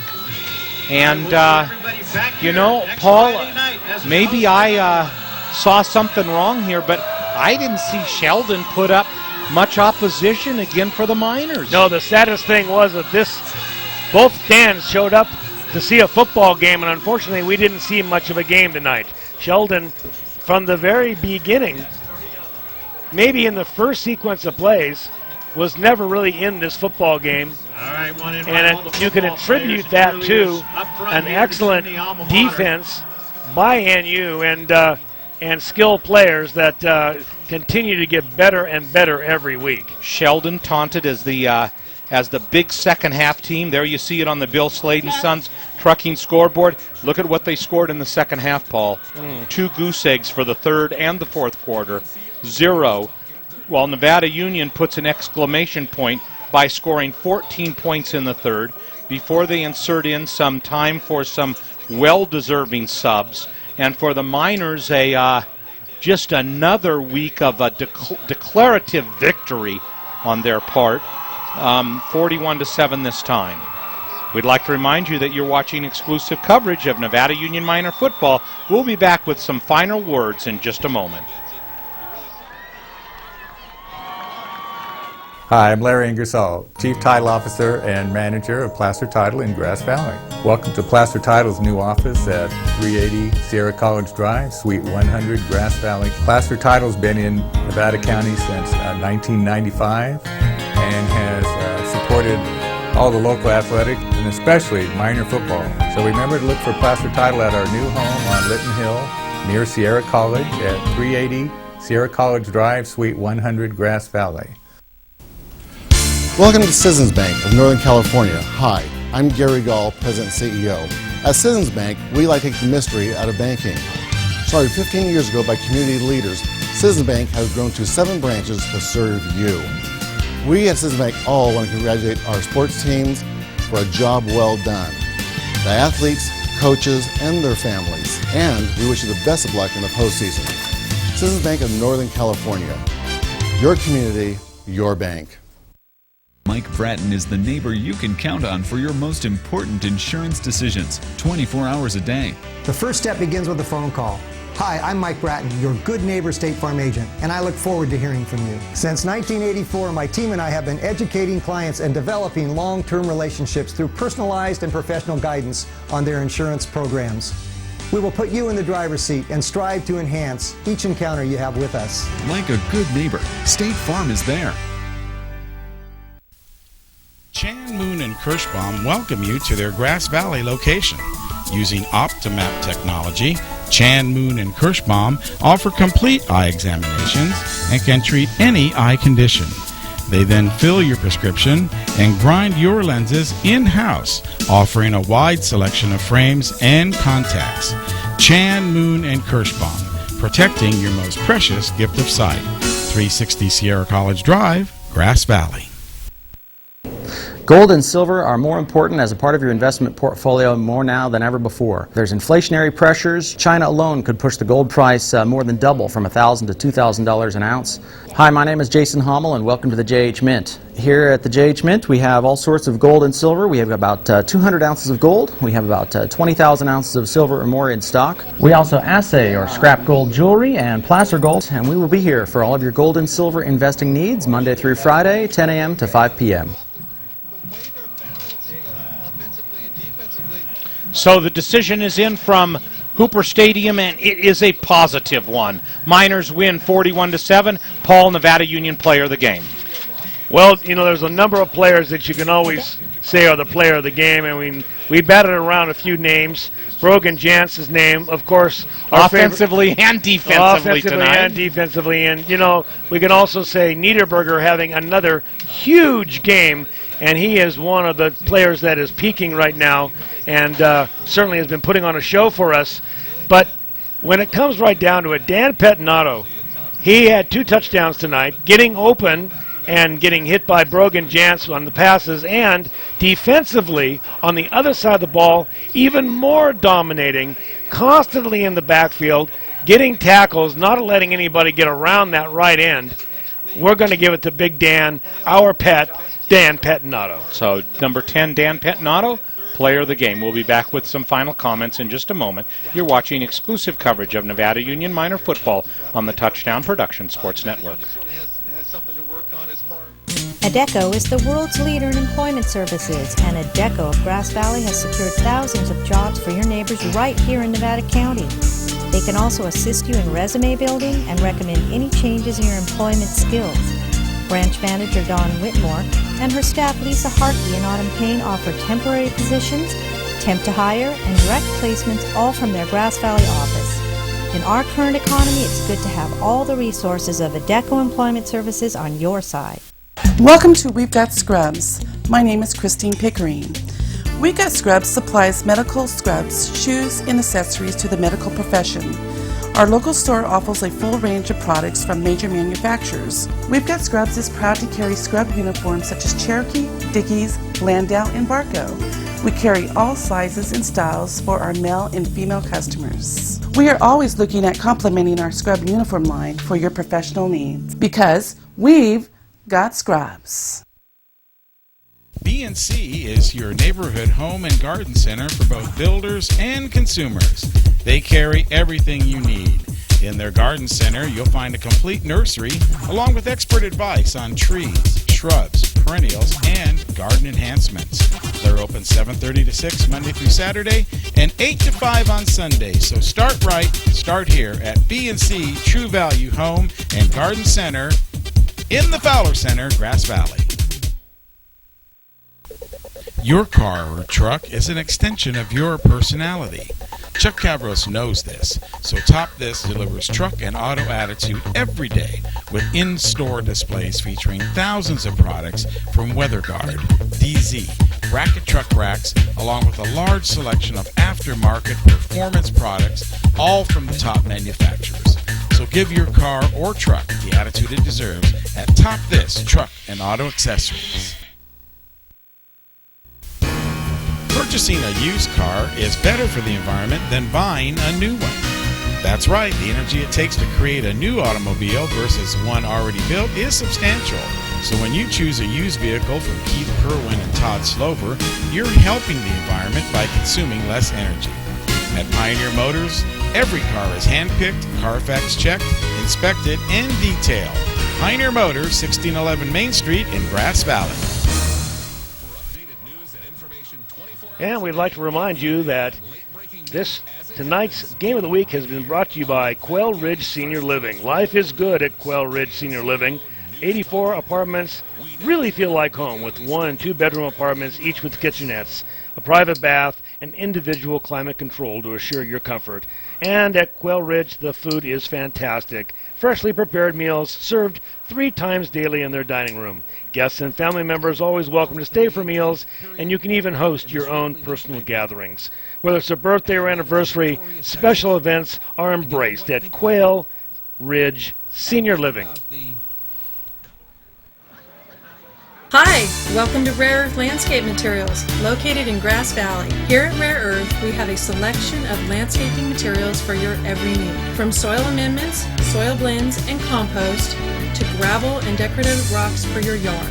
Rare Earth also carries flagstone, concrete landscaping products such as pavers and retaining walls. We're Rare Earth Landscape Materials, locally owned and operated since 1979.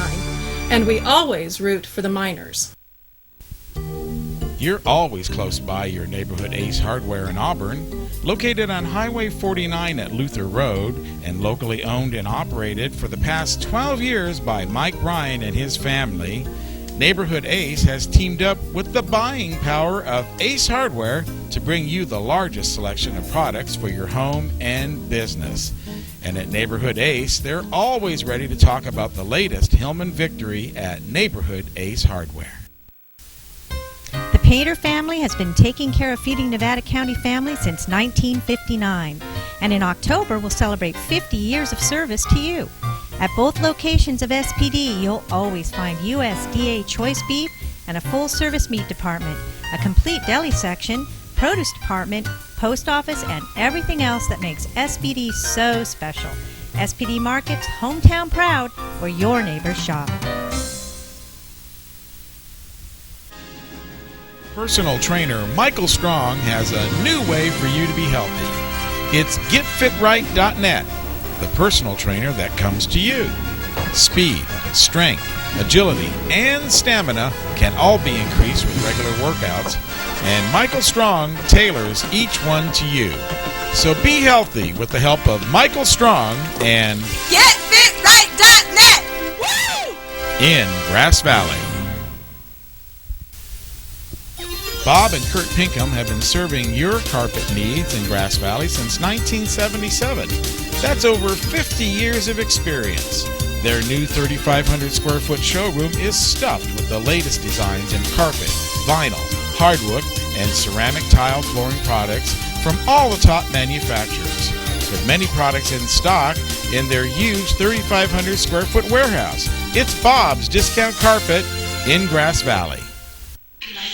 The Hauser family reminds you if it's round, rubber, and it rolls, then you're sure to find it at Plaza Tire and Auto Service. From regular car and truck tires to small specialty tires for your trailers and golf carts, you can trust Plaza Tire has the tire for you. They stake their reputations on it every day.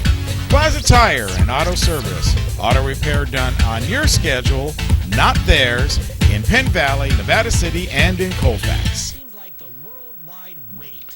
And, of course, by Touchdown Productions, now in our 13th season of presenting only the best in local sports television. Jim Adams along with Paul Brown saying thanks for tuning in, and we have a date with you again next Saturday at 8 o'clock. Paul and I will be bringing you the game between Pleasant Grove and Nevada Union here from Hooper Stadium. Marty Mortensen and Rick Caravelli, I believe, get to go back to Placer. That game will be at Placer, and the Hillmen will be taking on Sonora. So the playoff coverage continues next week and can be seen all over the world at www. Take that off. That is correct, the Pleasant Grove. And Sonora, good job, Sean, of updating those. They can be seen all over the world at www.nevadacountytv.org. You just click on Watch NCTV Now on demand. And special thanks to Brandon Duckett for keeping us right on track tonight on the graphics. Paul, final thoughts. Buckle your seatbelt, Jim. We're on a collision course for a championship game. I'm going to make a prediction right now. We're going to be meeting Tracy, and I'm not going to look past Pleasant Grove, but I'll see you at the championships. So we have a date at Stockton, Nevada Union, again big, 41-7 tonight. Executive producer, Gilbert M. Dominguez. Remote coordinator and director, Sean Kashevsky. Titles and replay, Brandon Duckett.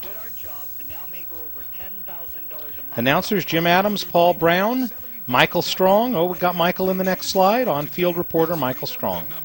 Great job, all you guys tonight, as well as our camera operators. Always great. Anthony Stewart, Cayman Hodges, Danny Goodnow. Technical engineer, Paula Mikalski. That's why I stopped going to the post office. Office manager, Linda Mingus.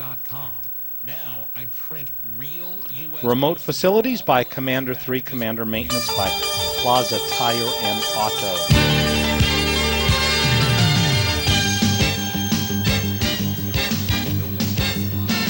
Player of the Game by Bill Slade and Sons Trucking and Award Innovations.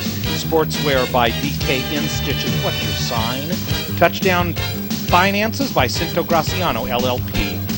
Write us at gil@touchdownproductions.com. That's another wrap on a big Nevada Union victory tonight. This is Jim Adams reminding you that you have been watching exclusive coverage of Nevada Union Minor football on the Touchdown Productions Sports Network. See you next Friday, everybody, right here from Hooper Stadium. Good night.